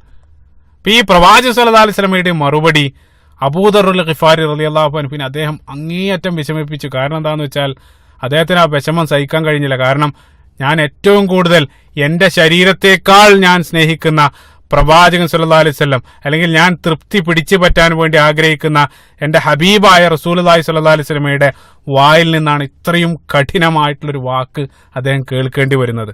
നിന്റെ മനസ്സിൽ ഇപ്പോഴും ജാഹിലിയത്തുണ്ടെന്നാണ് നബി സല്ലല്ലാഹു അലൈഹി വസല്ലം പറഞ്ഞത്. ഉടൻ തന്നെ അബൂദർ അൽ ഗിഫാരി റളിയല്ലാഹു അൻഹു അദ്ദേഹം ബിലാലിനെ തേടി ഇറങ്ങുകയാണ് മാപ്പ് ചോദിക്കാൻ വേണ്ടി. സുബ്ഹാനല്ലാഹ്, നിങ്ങൾ ചിന്തിച്ചു. അതായത് ചെയ്തത് തെറ്റാണെന്ന് അറിഞ്ഞ ഉടൻ അത് തിരുത്താൻ വേണ്ടി അദ്ദേഹം സന്നദ്ധാകാണ്. അദ്ദേഹം ഉടൻ തന്നെ ബിലാൽ റളിയല്ലാഹു അൻഹുവിനെ അന്വേഷിച്ചിറങ്ങുകയാണ്. അവസാനം മദീനയുടെ ഒരു തെരുവിൽ വെച്ചുകൊണ്ട് അബൂദർ അൽ ഗിഫാരി റളിയല്ലാഹു അൻഹു ബിലാൽ റളിയല്ലാഹു അൻഹുവിനെ കണ്ടെത്തുകയാണ്. അദ്ദേഹം കരഞ്ഞുകൊണ്ട് പറഞ്ഞു, ബിലാൽ, താങ്കൾ എന്നോട് ക്ഷമിക്കണം. ബിലാൽ റളിയല്ലാഹു അൻഹു പറഞ്ഞു, ഗഫറ അല്ലാഹു ലക യാ അബൂദർ, അല്ലാഹു സുബ്ഹാനഹു വ തആല നിനക്ക് പുറത്തു തരട്ടെ, എനിക്ക് പ്രശ്നമില്ല, ഞാനത് മറന്നു. അതിലും അദ്ദേഹം തൃപ്തനായില്ല. അബൂദർ അൽ ഗിഫാരി റളിയല്ലാഹു അൻഹു അതിലൊന്നും തൃപ്തനായില്ല. അദ്ദേഹം എന്താ ചെയ്തതെന്ന് വെച്ചാൽ സ്വന്തം മുഖം അദ്ദേഹം നിലത്ത് വെച്ചു. സ്വന്തം മുഖം നിലത്ത് വെച്ചുകൊണ്ട് ആ മുഖത്തേക്ക് തന്റെ കാലുകൾ കൊണ്ട്, ബിലാലിന്റെ കാലുകൊണ്ട് ചവിട്ടാൻ വേണ്ടി അദ്ദേഹം ആവശ്യപ്പെടുകയാണ്. ഈ രൂപത്തിലൊരു മാപ്പ് ചോദിച്ച മറ്റൊരാൾ ചരിത്രത്തിലുണ്ടോ എന്ന് എനിക്കറിയില്ല. നിങ്ങൾ ചിന്തിച്ചു നോക്കുക.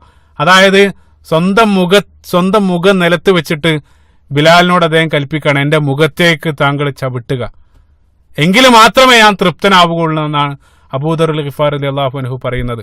ആ സന്ദർഭത്തിൽ ബിലാൽ റളിയല്ലാഹു അൻഹു അദ്ദേഹത്തെ എഴുന്നേൽപ്പിച്ചുകൊണ്ട് കെട്ടിപ്പിടിച്ചുകൊണ്ട് അവർ പരസ്പരം ബിലാൽ റളിയല്ലാഹു അൻഹു അദ്ദേഹത്തിന്റെ മുഖത്ത് ചുംബിക്കുകയാണ് ഉണ്ടായത്. താങ്കൾക്ക് അല്ലാഹു സുബ്ഹാനഹു വ തആല പുറത്തു തരട്ടെ എന്ന് പറഞ്ഞുകൊണ്ട് അദ്ദേഹത്തെ തിരിച്ചയക്കുകയാണ് ചെയ്യുന്നത്. അതിമനോഹരമായിട്ടുള്ള ചരിത്രം. പ്രത്യേകമായിട്ട് നമ്മൾ മനസ്സിലാക്കേണ്ട ഒരു കാര്യം, പ്രവാചകൻ സല്ലല്ലാഹു അലൈഹി വസല്ലമയുടെ ആ വാക്ക് എത്രത്തോളം അബൂദർ അൽ ഗിഫാരി റളിയല്ലാഹു അൻഹുവിനെ മാറ്റിയെന്ന് പിന്നീടുള്ള അദ്ദേഹത്തിന്റെ ചരിത്രം നമ്മൾ പരിശോധിച്ചാൽ കാണാൻ സാധിക്കും. അദ്ദേഹത്തിന്റെ ചരിത്രമല്ല നമ്മളിവിടെ പറയുന്നത്, എങ്കിലും ഇതുമായിട്ട് ബന്ധപ്പെട്ടത് എന്നുള്ളതുകൊണ്ട് സാന്ദർഭികമായിട്ട് സൂചിപ്പിക്കുകയാണ്. അവസാനം പ്രവാചകൻ സല്ലല്ലാഹു അലൈഹി വസല്ലമയുടെ പ്രവാചകന്റെ ജീവിത കാലശേഷം അബൂദർ അൽ ഗിഫാരി റളിയല്ലാഹു അൻഹുവിനെ മറ്റൊരാൾ സന്ദർശിച്ച സന്ദർഭത്തിൽ അദ്ദേഹത്തിന് വിചിത്രമായിട്ടുള്ള ഒരു കാര്യം കാണാൻ സാധിച്ചു. എന്താന്ന് വെച്ചാൽ അബൂദർ അൽ ഗിഫാരി റളിയല്ലാഹു അൻഹുവിന്റെ കീഴിലുണ്ടായിരുന്ന ജോലിക്കാരെല്ലാം അവരെല്ലാം ധരിച്ചിരുന്നത് അബൂദർ ധരിച്ച അതേ വസ്ത്രമായിരുന്നു. അതേപോലെ തന്നെ അദ്ദേഹത്തിന്റെ കീഴിലുള്ള മുഴുവൻ ജോലിക്കാരും അദ്ദേഹം ഉപയോഗിക്കുന്ന അതേ രൂപത്തിലുള്ള കുതിരയും ഒട്ടകങ്ങളാണ് ഉപയോഗിക്കുന്നതായിട്ട് ഇയാൾക്ക് കാണാൻ സാധിച്ചത്. അപ്പോൾ ഈ വിചിത്രമായിട്ടുള്ള കാഴ്ച കണ്ട സന്ദർഭത്തിൽ അദ്ദേഹം ചോദിച്ചു, അല്ലയോ അബൂദർ, താങ്കൾ എന്തുകൊണ്ടാണ് താങ്കളുടെ അടിയിലുള്ള അടിമകൾക്ക് നൽകിയ അതേ രൂപത്തിലുള്ള വസ്ത്രവും വാഹനങ്ങളെല്ലാം ഉപയോഗിക്കാനുള്ള കാരണം? ആ സന്ദർഭത്തിൽ സ്വഹീഹ് ബുഖാരിയിൽ കാണപ്പെടുന്ന ഹദീസാണ്. ആ സന്ദർഭത്തിൽ അബൂദർ അൽ ഗിഫാരി റളിയല്ലാഹു അൻഹു അദ്ദേഹം പറഞ്ഞു കൊടുക്കാണ്, ഞാൻ മുമ്പൊരിക്കൽ ഇതേ രൂപത്തിൽ എൻ്റെ ഒരു അനുചരനെ, അദ്ദേഹം പേര് പറയുന്നില്ല, സുബ്ഹാനല്ലാഹ്, അതിമനോഹരാണ്, എൻ്റെ ഒരു അനുചരനെ നബി സല്ലല്ലാഹു അലൈഹി വസല്ലം ജീവിച്ചിരിക്കുന്ന കാലഘട്ടത്തിൽ ഞാൻ അപമാനിക്കുകയുണ്ടായി. അന്ന് എന്നോട് പ്രവാചകൻ സല്ലല്ലാഹു അലൈഹി വസല്ലം എന്നോട് പറഞ്ഞു, എന്നിട്ട് അദ്ദേഹം ഹദീസിൽ ആ വാക്ക് പറയുന്നുണ്ട്, യാ അബൂദർ ഇന്നക ഇംറഉൻ ഫീക ജാഹിലിയ്യ. നബി സല്ലല്ലാഹു അലൈഹി വസല്ലം എന്നോട് പറഞ്ഞു, തങ്ങളുടെ മനസ്സിൽ ഇന്നും ജാഹിലിയത്തുണ്ട്, എന്നിട്ട് നബി സല്ലല്ലാഹു അലൈഹി വസല്ലം എന്നോട് അവസാനം പറഞ്ഞു, ഇഖ്വാനുക്കും ഖവലക്കും, അതായത് നിന്റെ അടിമകൾ നിന്റെ സഹോദരങ്ങളാണെന്ന് പ്രവാചകൻ സല്ലല്ലാഹു അലൈഹി വസല്ലം എന്നോട് പ്രത്യേകം പറയുകയുണ്ടായി. അതാണ് ഈ രൂപത്തിൽ പിന്നീട് എന്നെ പ്രവർത്തിക്കാൻ പ്രേരിപ്പിക്കുന്നതെന്നാണ് അദ്ദേഹം പിൻകാലത്ത് നൽകുന്ന മറുപടി. അതായത് പ്രവാചകൻ സല്ലല്ലാഹു അലൈഹി വസല്ലമയുടെ ആ വാക്കുകൾ അത്രയേറെ അദ്ദേഹത്തിന് പിന്നീട് സ്വാധീനിക്കുകയുണ്ടായെന്നാണ് നമ്മൾ ചരിത്രത്തിൽ കാണുന്നത്. നബി സല്ലല്ലാഹു അലൈഹി വസല്ലമയുടെ ആ വാക്ക്, സാന്ദർഭികമായിട്ട് ആ വാക്കൊന്ന് നിങ്ങൾ ശ്രദ്ധിച്ചു നോക്കുക. നബി സല്ലല്ലാഹു അലൈഹി വസല്ലം ഹദീസിൽ അവസാനമായിട്ട് പ്രവാചകൻ സല്ലല്ലാഹു അലൈഹി വസല്ലം അബൂദറിനോട് പറഞ്ഞത് ഇഖ്വാനുക്കും ഖവലക്കും. പ്രവാചകൻ സല്ലല്ലാഹു അലൈഹി വസല്ലം പറഞ്ഞ രീതി നോക്കുക. അതായത് തല തിരിച്ചിട്ടാണ് നബി സല്ലല്ലാഹു അലൈഹി വസല്ലം പറയുന്നത്. യഥാർത്ഥത്തിലുള്ള ആ വാക്കിന്റെ ഓർഡർ ഇഖ്വാനുക്കും ഖവലക്കും എന്ന് വെച്ചാൽ, ഖവല എന്ന് വെച്ചാൽ നമുക്കറിയാം അടിമകൾ എന്നുള്ളതാണ്. യഥാർത്ഥത്തിൽ ആ വാക്ക് പറയേണ്ടിയിരുന്നത് ഖവലക്കും ഇഖ്വാനുക്കും എന്നുള്ളതാണ്. അതായത് നിങ്ങളുടെ അടിമകൾ നിങ്ങളുടെ സഹോദരങ്ങളാണ് എന്നാണ് പറയേണ്ടിയിരുന്നത്.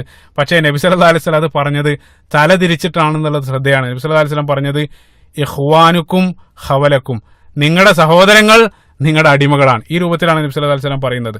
അതായത് എല്ലാവരും അള്ളാഹുവിന്റെ അടിമകളാണ്, എല്ലാവരും അള്ളാഹിന്റെ അടിമകളാണ്, അത് നിങ്ങൾ മറക്കരുതെന്ന് ആ രൂപത്തിലാണ് നബി സല്ലല്ലാഹു അലൈഹി വസല്ലം ഹദീസിൽ പോലും സംസാരിക്കുന്നതായിട്ട് കാണാൻ സാധിക്കുക. ആ ഒരു പ്രവാചകന്റെ സംസാരമാണ് അദ്ദേഹത്തിന്റെ പിൻകാലത്തുള്ള അദ്ദേഹത്തിന്റെ ജീവിതമെല്ലാം മാറ്റിമറിക്കാനുള്ള കാരണമെന്ന് നമുക്ക് അദ്ദേഹത്തിന്റെ ചരിത്രത്തിൽ കാണാൻ സാധിക്കും. അപ്പോൾ ഇസ്ലാം എന്നുള്ള നമുക്കറിയാം, ഇസ്ലാമിൽ എത്തിക്കഴിഞ്ഞാൽ പിന്നീട് അടിമ ഉടമ എന്നുള്ള വ്യത്യാസമല്ല, എല്ലാവരും തുല്യരായിട്ട് വരിക. അതാണ് ഈ ഒരു ചരിത്രം എല്ലാം നമ്മൾ കാണുന്നത്. പിന്നീട് ബിലാൽ റളിയല്ലാഹു അൻഹു അദ്ദേഹം നബി സല്ലല്ലാഹു അലൈഹി വസല്ലമയോട് കൂടെ ഹിജ്റ പോകുന്ന മദീനയിൽ എത്തിയ ഉടൻ, അതിമനോഹരാണ്, മദീനയിൽ എത്തിയ ഉടൻ അവർക്ക് മദീനയിലുള്ള കാലാവസ്ഥ സ്വഹാബത്തിന് പിടിക്കുന്നില്ല.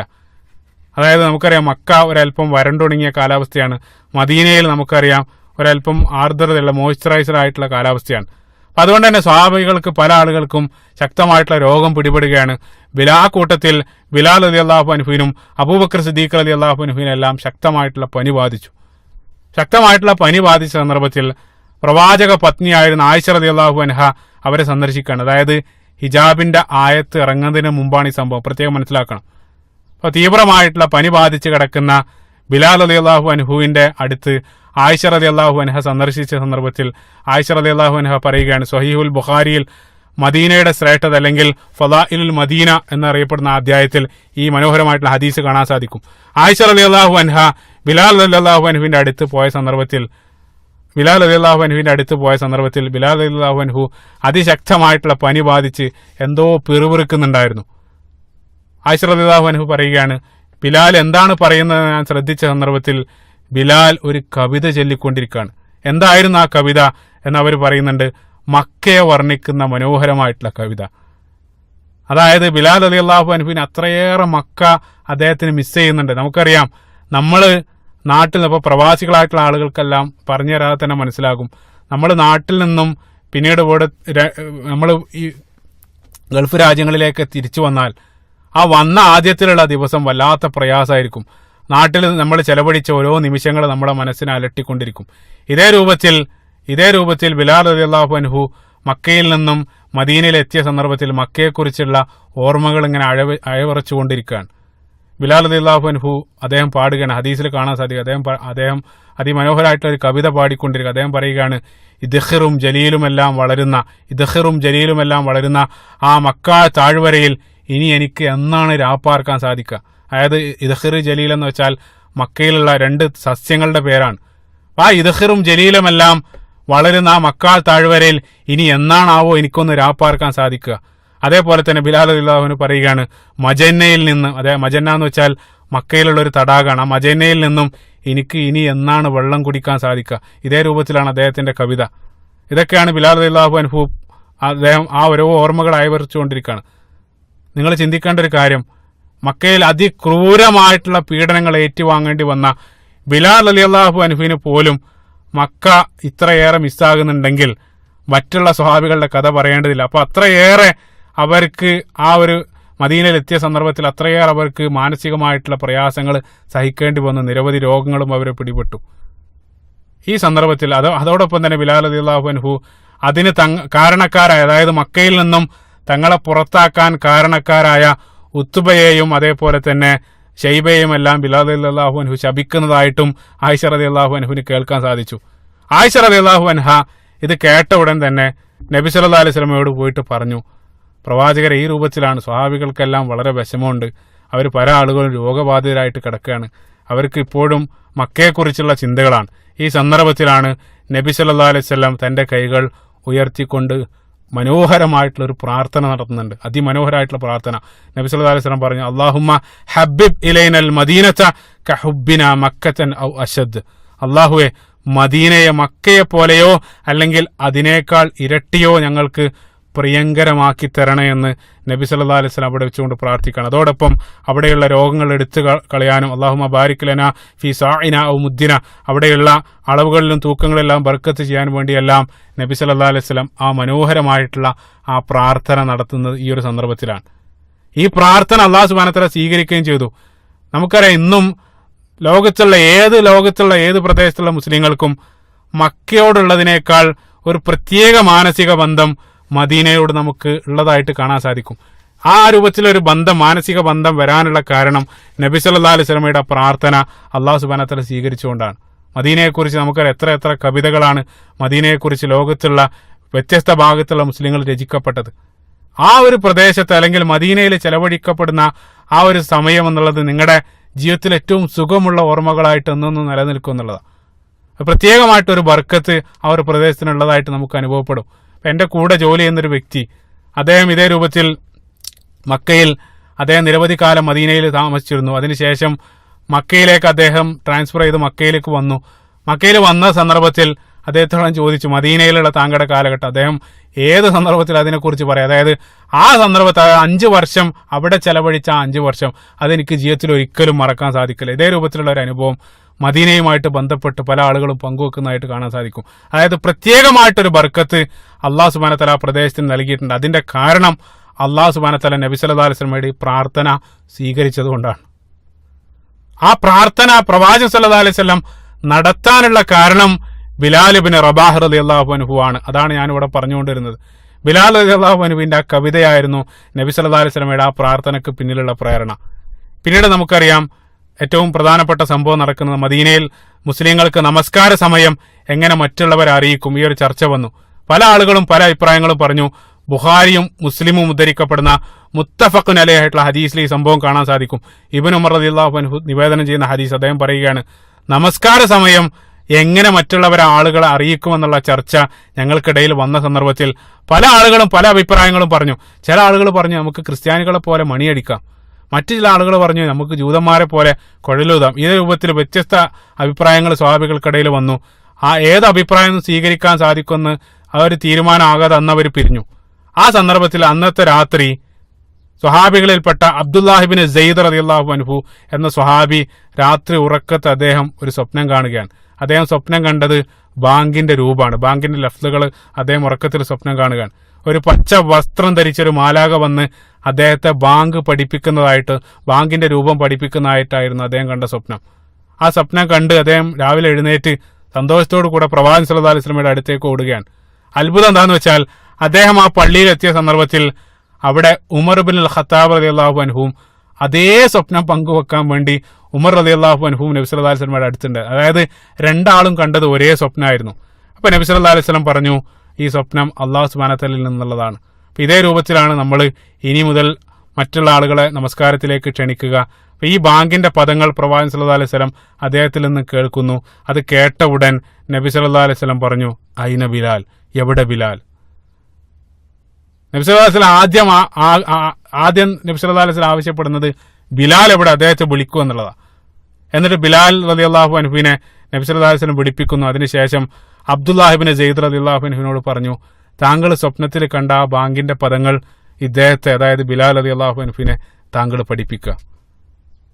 എന്നിട്ട് നബി സല്ലല്ലാഹു അലൈഹി വസല്ലം പറഞ്ഞു, ഇന്നഹു അൻദാ സൗത്തൻ, അതായത് ബിലാലിനാണ് ഏറ്റവും, അൻഡാന്ന് വെച്ചാൽ നിദാന്ന് വെച്ചാൽ ഏറ്റവും ഗാംഭീര്യവും മാധുര്യവുമുള്ള ശബ്ദത്തിന്റെ ഉടമ നിങ്ങൾക്കിടയിൽ ബിലാലാണ്. അതുകൊണ്ട് അദ്ദേഹത്തെ നീ വചനങ്ങൾ പഠിപ്പിക്കുക എന്നുള്ളതാണ്.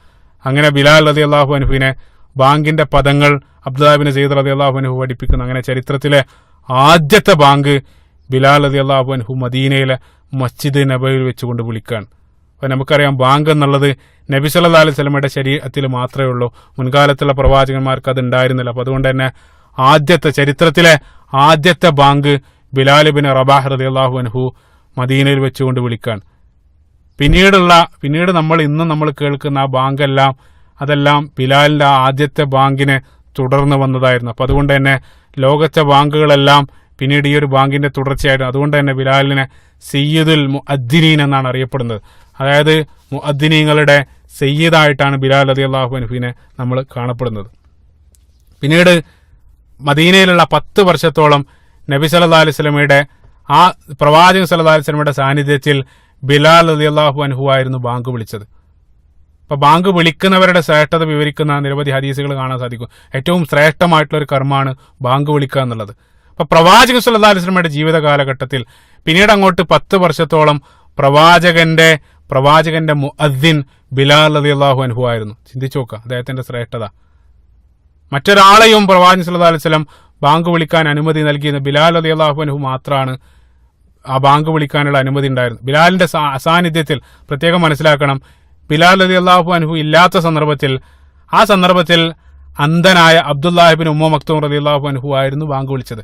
അതേപോലെ തന്നെ ഫജ്ർ നമസ്കാരത്തിന്റെ മുമ്പുള്ള ബാങ്കും അബ്ദുല്ലാഹിബ്നു ഉമ്മ മക്തൂം റളിയല്ലാഹു അൻഹു വിളിക്കാറുണ്ടായിരുന്നു എന്ന് നമുക്ക് ഹദീസിൽ കാണാൻ സാധിക്കും. അതായത് ഇപ്പൊ തഹജ്ജുദ് നമസ്കരിക്കുന്ന ആളുകളെ ഉണർത്താൻ, അതായത് തഹജ്ജുദ് നമസ്കാരമൊക്കെ നിർത്താൻ സമയമായി, സുബഹി ആരംഭിക്കാനിരിക്കുന്നു എന്നുള്ള ഒരു മുന്നറിയിപ്പ്, അതേപോലെ തന്നെ അത്താഴം കഴിക്കാനുള്ള ആളുകൾക്കെല്ലാം അവരെല്ലാം ഉണർത്താൻ വേണ്ടി സുബഹി നമസ്കാരത്തിന് മുമ്പ്, അതായത് യഥാർത്ഥത്തിലുള്ള സുബഹി ബാങ്കിന്റെ മുമ്പ് ഒരു ബാങ്ക് വിളിക്കാറുണ്ട്. ഇന്നും മുസ്ലിം രാജ്യങ്ങളിൽ ഇപ്പം മക്കയിലും മദീനയിലെല്ലാം പോയ ആളുകൾക്കറിയാം സുബഹി നമസ്കാരത്തിന് മുമ്പുള്ള ഒരു ബാങ്ക്. ആ ബാങ്ക് വിളിച്ചിരുന്നത് അബ്ദുല്ലാഹിബ്നു ഉമ്മ മക്തൂം റളിയല്ലാഹു അൻഹു ആയിരുന്നു. ഹദീസിൽ കാണാൻ സാധിക്കും. സ്വഹീഹുൽ ബുഖാരിയിൽ കിതാബുൽ ആദാനിൽ ഇബ്നു ഉമർ റളിയല്ലാഹു അൻഹുവിൽ നിന്നും ഉദ്ധരിക്കപ്പെടുന്ന ഹദീസിൽ കൃത്യമായിട്ട് ഇത് കാണാൻ സാധിക്കും. അപ്പൊ അബ്ദുല്ലാഹിബ്നു ഉമ്മ മക്തൂം റളിയല്ലാഹു അൻഹു ആണ് ആദ്യത്തെ ആ ബാങ്ക് വിളിക്കുക. അതിനുശേഷം പിന്നീട് സുബഹി ബാങ്ക് വിളിക്കാൻ വേണ്ടി ബിലാൽ റളിയല്ലാഹു അൻഹു വരും. അപ്പൊ അദ്ദേഹം ബാങ്ക് വിളിക്കുന്നതിന് മുമ്പ് ആദ്യം നബി സല്ലല്ലാഹു അലൈഹി വസല്ലമയുടെ റൂമിനടുത്തേക്ക് പോയിട്ട് പ്രവാചകൻ അദ്ദേഹം വിളിച്ചുണർത്തും, അസ്സലാ യാ റസൂലുള്ളാഹ്, അസ്സലാ യാ റസൂലുള്ളാഹ്. ഈ രൂപത്തിൽ നബി സല്ലല്ലാഹു അലൈഹി വസല്ലം ആദ്യം അദ്ദേഹം വിളിച്ചതിന് ശേഷമാണ് ബാങ്ക് വിളിക്കാൻ പോവുക. ബാങ്ക് വിളിച്ചതിന് ശേഷം പിന്നീട് നബി സല്ലല്ലാഹു അലൈഹി വസല്ലം എഴുന്നേറ്റ് വുളു എല്ലാം ചെയ്ത് സുന്നത്ത് നമസ്കാരം വീട്ടിൽ വെച്ചുകൊണ്ട് നിർവഹിച്ചതിന് ശേഷം പള്ളിയിലേക്ക് പറയും. നമുക്കറിയാം പള്ളി എന്നുള്ളത് പ്രവാചകന്റെ വീടും പള്ളിയും ചേർന്നായിരുന്നു. പിന്നീട് നബി സല്ലല്ലാഹു അലൈഹി വസല്ലം പള്ളിയിലേക്ക് വരും. പള്ളിയിൽ പ്രവാചകൻ സല്ലല്ലാഹു അലൈഹി വസല്ലം പള്ളിയിൽ എത്തിയതിനു ശേഷം പ്രവാചകനെ കണ്ടതിന് ശേഷമായിരുന്നു ബിലാൽ റളിയല്ലാഹു അൻഹു ഇഖാമത്ത് വിളിച്ചിരുന്നത്. ഇതായിരുന്നു ദിനേനയുള്ള പതിവ്. എത്ര മനോഹരൻ, സുബ്ഹാനല്ലാഹ്, നിങ്ങൾ ചിന്തിച്ചു നോക്കുക. അതായത് ദിവസവും 5 തവണ പ്രവാചകൻ സല്ലല്ലാഹു അലൈഹി വസല്ലമയെ പോയി വിളിക്കാനും ആ പ്രവാചകന്റെ പുഞ്ചിരിക്കുന്ന മുഖം ദിനേന കാണാനുള്ള ആ ഒരു സൗഭാഗ്യം 10 വർഷത്തോളം ബിലാൽ ഇബ്നു റബാഹ് റളിയല്ലാഹു അൻഹുവിന് ലഭിക്കാൻ അപൂർവ സൗഭാഗ്യം. അബൂ ഹുറൈറ റളിയല്ലാഹു അൻഹു ഉദ്ധരിക്കുന്ന മറ്റൊരു ഹദീസ്, മനോഹരമായിട്ടുള്ള മറ്റൊരു ഹദീസിൽ അദ്ദേഹം പറയുകയാണ്, ഞങ്ങൾ ഒരിക്കൽ നബി സല്ലല്ലാഹു അലൈഹി വസല്ലമയുടെ കൂടെ ഇരിക്കുകയായിരുന്നു. കുന്നാ മഅ റസൂലുള്ളാഹി സ്വല്ലല്ലാഹു അലൈഹി വസല്ലം. ആ സന്ദർഭത്തിൽ ബാങ്കിന്റെ സമയമായ സന്ദർഭത്തിൽ ഫഖാമ ബിലാൽ യുനാദി, ബിലാൽ റളിയല്ലാഹു അൻഹു അദ്ദേഹം എഴുന്നേറ്റുകൊണ്ട് ബാങ്ക് വിളിച്ചു. അപ്പൊ നബി സല്ലല്ലാഹു അലൈഹി വസല്ലം ഈ ബാങ്ക് കേട്ട് അവിടെ ഇരിക്കുകയാണ്. ആ ബാങ്ക് ബിലാൽ റളിയല്ലാഹു അൻഹു പൂർത്തിയാക്കിയ സന്ദർഭത്തിൽ നബി സല്ലല്ലാഹു അലൈഹി വസല്ലം കൈ ചൂണ്ടിക്കൊണ്ട് ബിലാലിന് നേരെ കൈ ചൂണ്ടിക്കൊണ്ട് പറഞ്ഞു, മൻ ഖാല മിസ്ല ഹാദാ യഖീൻ ദഖലൽ ജന്ന. സുബ്ഹാനല്ലാഹ്. അതായത് ആരെങ്കിലും ഇതേ രൂപത്തിൽ വിശ്വാസത്തോടു കൂടെ ഈ പദങ്ങൾ പറഞ്ഞാൽ അവർ സ്വർഗത്തിൽ പ്രവേശിച്ചു എന്നാണ് നബി സല്ലല്ലാഹു അലൈഹി വസല്ലം ബിലാൽ റളിയല്ലാഹു അൻഹുവിനെ ചൂണ്ടിക്കൊണ്ട് പറഞ്ഞത്. കാരണം നമുക്കറിയാം ബിലാൽ റളിയല്ലാഹു അൻഹു അഷ്ഹദു അല്ലാ ഇലാഹ ഇല്ലല്ലാഹ് എന്ന് പറയുമ്പോൾ അത് കേവലം വായ കൊണ്ടുള്ളൊരു പറച്ചിലല്ല, മറിച്ച് അദ്ദേഹം അതിനുവേണ്ടി സ്വന്തം ശരീരത്തെ ആ മാർഗത്തിൽ അഹദുൻ അഹദ് എന്ന് പറഞ്ഞുകൊണ്ട് ആ ശരീരത്തെ ആ മാർഗത്തിൽ സമർപ്പിച്ചവനാണ്. അതേപോലെ തന്നെ ബിലാൽ ഇബ്നു റബാഹ് റളിയല്ലാഹു അൻഹു അഷ്ഹദു അന്ന മുഹമ്മദർ റസൂലുള്ളാഹ് എന്ന് പറയുമ്പോൾ അത് കേവലം വായ കൊണ്ടുള്ള പറച്ചിലല്ല, മറിച്ച് റസൂലുള്ളാഹി സ്വല്ലല്ലാഹു അലൈഹി വസല്ലമയേക്കാൾ ജീവിതത്തിൽ പ്രിയപ്പെട്ട മറ്റൊരാൾ ബിലാൽ റളിയല്ലാഹു അൻഹുവിന് ഉണ്ടായിരുന്നില്ല. അതുകൊണ്ടാണ് നബി സല്ലല്ലാഹു അലൈഹി വസല്ലം പറഞ്ഞത്, ആരെങ്കിലും ഇതേ രൂപത്തിൽ ഇതേ യഖീനോടുകൂടെ ഇതേ വിശ്വാസത്തോടുകൂടെ ഈ പദങ്ങൾ ഉച്ചരിക്കുകയാണെങ്കിൽ ദഖലൽ ജന്ന, അവർ സ്വർഗത്തിൽ പ്രവേശിക്കുമെന്ന് നബി സല്ലല്ലാഹു അലൈഹി വസല്ലം പറയാനുള്ള കാരണം. അപ്പോൾ പ്രവാചകൻ സല്ലല്ലാഹു അലൈഹി വസല്ലമക്ക് ബിലാൽ റളിയല്ലാഹു അൻഹുവിനോടുള്ള അടുപ്പം സ്വഹാബികൾക്ക് കൃത്യമായിട്ട് അറിയായിരുന്നു. അതുകൊണ്ട് തന്നെ അവർക്ക് പ്രത്യേകമായിട്ടൊരു സ്നേഹം ബിലാൽ റളിയല്ലാഹു അൻഹുവിനോട് അവർ നിലനിർത്തിയിരുന്നു. ഉമർ ഇബ്നുൽ ഖത്താബ് റളിയല്ലാഹു അൻഹു പ്രസിദ്ധാണ്. ഉമർ ഇബ്നുൽ ഖത്താബ് റളിയല്ലാഹു അൻഹു ബിലാൽ റളിയല്ലാഹു അൻഹുവിനെ അതിയായി സ്നേഹിച്ചു. അദ്ദേഹം സയ്യിദ് എന്നായിരുന്നു ബിലാൽ റളിയല്ലാഹു അൻഹു, സയ്യിദ് എന്ന് വെച്ചാൽ നേതാവ്, ഇതായിരുന്നു ബിലാൽ റളിയല്ലാഹു അൻഹുവിനെ വിളിച്ചത്.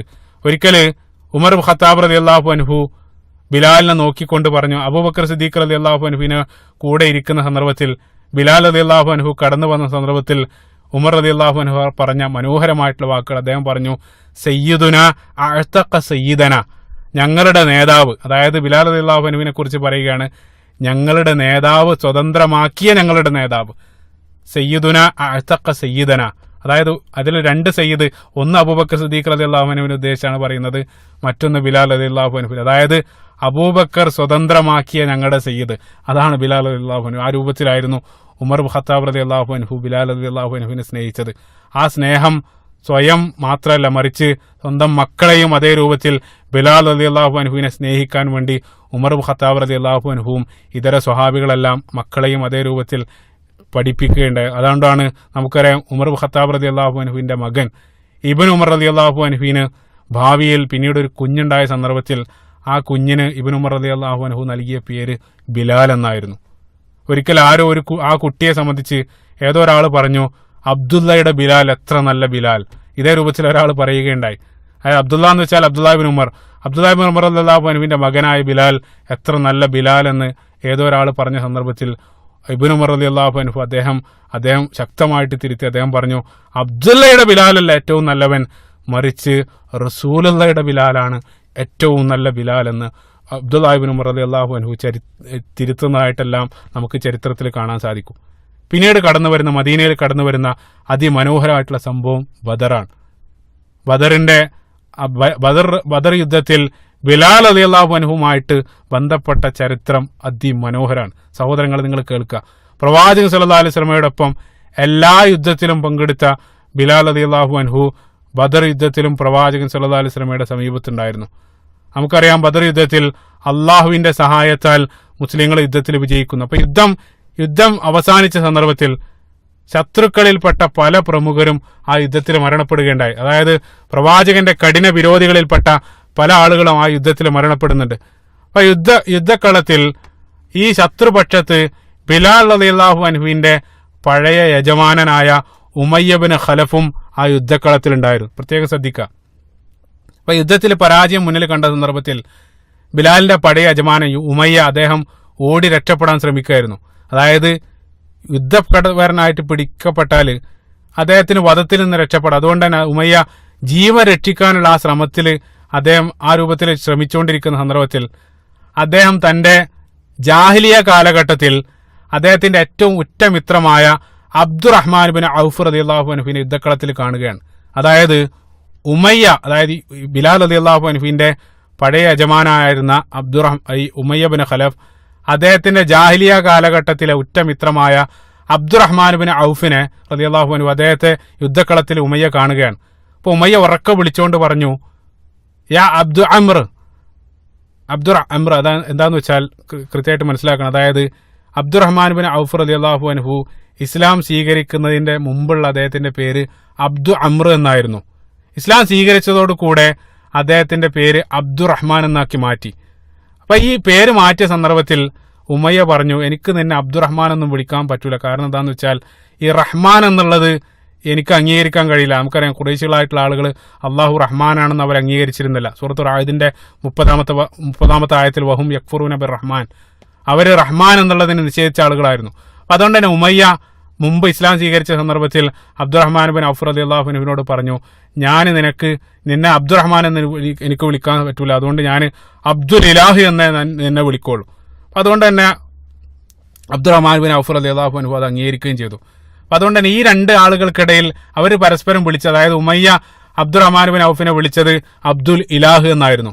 അപ്പൊ യുദ്ധക്കളത്തിൽ അദ്ദേഹം അവസാനം അവശനായിട്ട് കിടക്കുന്ന സന്ദർഭത്തിൽ മറ്റാരെങ്കിലും തന്നെ വധിക്കും. ആ വധിക്കുന്നതിന് മുമ്പ് യുദ്ധത്തടവുകാരനായിട്ട് ആരുടെയെങ്കിലും കയ്യിലെത്തി കഴിഞ്ഞാൽ ആ വധത്തിൽ നിന്ന് രക്ഷപ്പെടാം. അതുകൊണ്ട് തന്നെ മറ്റാരുടെയെങ്കിലും കയ്യിലെത്താൻ വേണ്ടി അദ്ദേഹം യുദ്ധക്കളത്തിലേക്ക് നോക്കിയ സന്ദർഭത്തിൽ തന്റെ പഴയകാല സുഹൃത്ത് അബ്ദുറഹ്മാൻ ഇബ്നു ഔഫ് റളിയല്ലാഹു അൻഹുവിനെ ഉമയ്യ ഇബ്നു ഖലഫ് യുദ്ധക്കളത്തിൽ കാണുകയാണ്. അപ്പോൾ അദ്ദേഹം ഉടനെ ഉറക്കെ വിളിച്ചു, യാ അബ്ദു അമ്ര, അതായത് ജാഹിലിയ കാലഘട്ടത്തിലുള്ള ആദ്യത്തെ പേര്. ആ സന്ദർഭത്തിൽ അബ്ദുറഹ്മാൻ ഇബ്നു ഔഫ് റളിയല്ലാഹു അൻഹു തിരിഞ്ഞു നോക്കിയില്ല. അദ്ദേഹം രണ്ടാമത് വിളിച്ചു, യാ അബ്ദുൽ ഇലാഹ് എന്ന് വിളിച്ച സന്ദർഭത്തിൽ അബ്ദുറഹ്മാൻ ഇബ്നു ഔഫ് റളിയല്ലാഹു അൻഹു അദ്ദേഹം തിരിഞ്ഞു നോക്കിയ സന്ദർഭത്തിൽ ഉമയ്യ അദ്ദേഹത്തോട് പറഞ്ഞു. അപ്പൊ ഈ അബ്ദുറഹ്മാൻ ബിൻ ഔഫ് റളിയല്ലാഹു അൻഹു അദ്ദേഹം യുദ്ധക്കളത്തിൽ കിട്ടിയ ആ സമ്പത്ത്, ആ ഗനീമത്ത് സ്വത്തൊക്കെ പെറുക്കി അദ്ദേഹം യുദ്ധക്കളത്തിൽ തന്റെ ടെന്റിലേക്ക് തിരിച്ച് നടന്നുകൊണ്ടിരിക്കുന്ന സന്ദർഭത്തിലാണ് ഈ ഒരു വിളി കേൾക്കുന്നത്. അദ്ദേഹം എത്തിയ സന്ദർഭത്തിൽ ഉമയ്യ അദ്ദേഹത്തോട് പറഞ്ഞു, താങ്കൾ എന്നെ രക്ഷിക്കുകയാണെങ്കിൽ, അതായത് എന്നെ താങ്കളുടെ യുദ്ധ തടവുകാരനായിട്ട് താങ്കൾ സ്വീകരിക്കുകയാണെങ്കിൽ നിനക്ക് ഈ ലഭിച്ചതിനേക്കാളെല്ലാം എത്രയോ ഇരട്ടി ഞാൻ നിങ്ങൾക്ക് നൽകാം. അതുകൊണ്ട് ദയവേദ എന്നെ രക്ഷിക്കണം. ഇതാണ് ഉമയ്യ അബ്ദുറഹ്മാൻ, പഴയ സുഹൃത്തായിട്ടുള്ള അബ്ദുറഹ്മാൻ ബിൻ ഔഫിനോട് പറയുന്നത്. അപ്പോൾ സ്വാഭാവികമായിട്ടും അബ്ദുറഹ്മാൻ ബിൻ ഔഫ് റളിയല്ലാഹു അൻഹു ആ ഓഫർ സ്വീകരിക്കണം. ഹലാലായിട്ടുള്ള കാര്യമാണ്. യുദ്ധ തടവുകാരനായിട്ട് പിടിക്കാൻ അദ്ദേഹം സന്നദ്ധമാവുകയാണ്. അദ്ദേഹം ഉമയ്യയുടെ യുദ്ധ തടവുകാരനായിട്ട് ഉമയ്യയെ പിടിച്ചുകൊണ്ട് അദ്ദേഹത്തിന്റെ കൈ പിടിച്ചുകൊണ്ട് അദ്ദേഹം ആ യുദ്ധത്തിന്റെ ടെന്റിലേക്ക് നടന്നു പോവുകയാണ്. ഈ ടെന്റിലേക്ക് നടന്നു പോകുന്ന കാഴ്ച യുദ്ധക്കളത്തിൽ നിന്നും ഒരു വ്യക്തി കാണുകയാണ്. സുബ്ഹാനല്ലാഹ്, അള്ളാന്റെ ഒരു ഖദർ നോക്കുക. അതായത് അബ്ദുറഹ്മാൻ ബിൻ ഔഫ് റളിയല്ലാഹു അൻഹു ഉമയ്യയുടെ കൈ പിടിച്ചുകൊണ്ട് യുദ്ധക്കളത്തിൽ നിന്നും ആ ടെന്റിലേക്ക് നടന്ന് നീങ്ങുന്ന കാഴ്ച അത്രയും ആളുകൾക്കിടയിൽ നിന്നും ഒരേ ഒരു വ്യക്തിയുടെ കണ്ണിലാണ് അത് പെടുന്നത്. അത് ബിലാൽ ബിൻ റബാഹ് റളിയല്ലാഹു അൻഹുവിന്റെ കണ്ണിലാണ്. അത് കണ്ട ഉടൻ ബിലാൽ റളിയല്ലാഹു അൻഹു ആ ഭാഗത്തേക്ക് കുതിക്കാണ്. എന്നിട്ട് അദ്ദേഹം അബ്ദുറഹ്മാൻ ബിൻ ഔഫ് റളിയല്ലാഹു അൻഹുവിന്റെ മുന്നിൽ നിന്നുകൊണ്ട് അദ്ദേഹം ചോദിച്ചു, ഓ അബ്ദുറഹ്മാൻ, താങ്കൾ ഇയാളെ രക്ഷിക്കാണോ? റഅസുൽ കുഫർ, കുഫറിന്റെ നായകനായിട്ടുള്ള, കുഫറിന്റെ തലവനായിട്ടുള്ള ഇയാളെ താങ്കൾ രക്ഷിക്കാണോ? അദ്ദേഹത്തെ ഞാൻ രക്ഷിക്കാൻ ഞാൻ സമ്മതിക്കുകയില്ലെന്ന് ബിലാൽ ബിൻ റബാഹ് റളിയല്ലാഹു അൻഹു അബ്ദുറഹ്മാൻ ബിൻ ഔഫ് റളിയല്ലാഹു അൻഹുവിന്റെ മുമ്പിൽ നിന്നുകൊണ്ട് പറയുകയാണ്. ചിന്തിക്കുക, നേരത്തെ ഞാൻ പറഞ്ഞിരുന്നു തുടക്കത്തിൽ ബിലാൽ റളിയല്ലാഹു അൻഹുവിനെ അദ്ദേഹം പീഡിപ്പിച്ച രീതികളെല്ലാം, തുടക്കത്തിൽ ഞാൻ പറഞ്ഞ രീതികളെല്ലാം നിങ്ങൾ ഓർക്കുക. അതേ യജമാനനാണ് ഈ സന്ദർഭത്തിൽ ജീവന് വേണ്ടി കേണപേക്ഷിച്ചുകൊണ്ട് ബിലാൽ റളിയല്ലാഹു അൻഹുവിന്റെ മുമ്പിൽ നിൽക്കുന്നത്. അള്ളാന്റെ ഒരു ഖദർ നിങ്ങൾ നോക്കുക.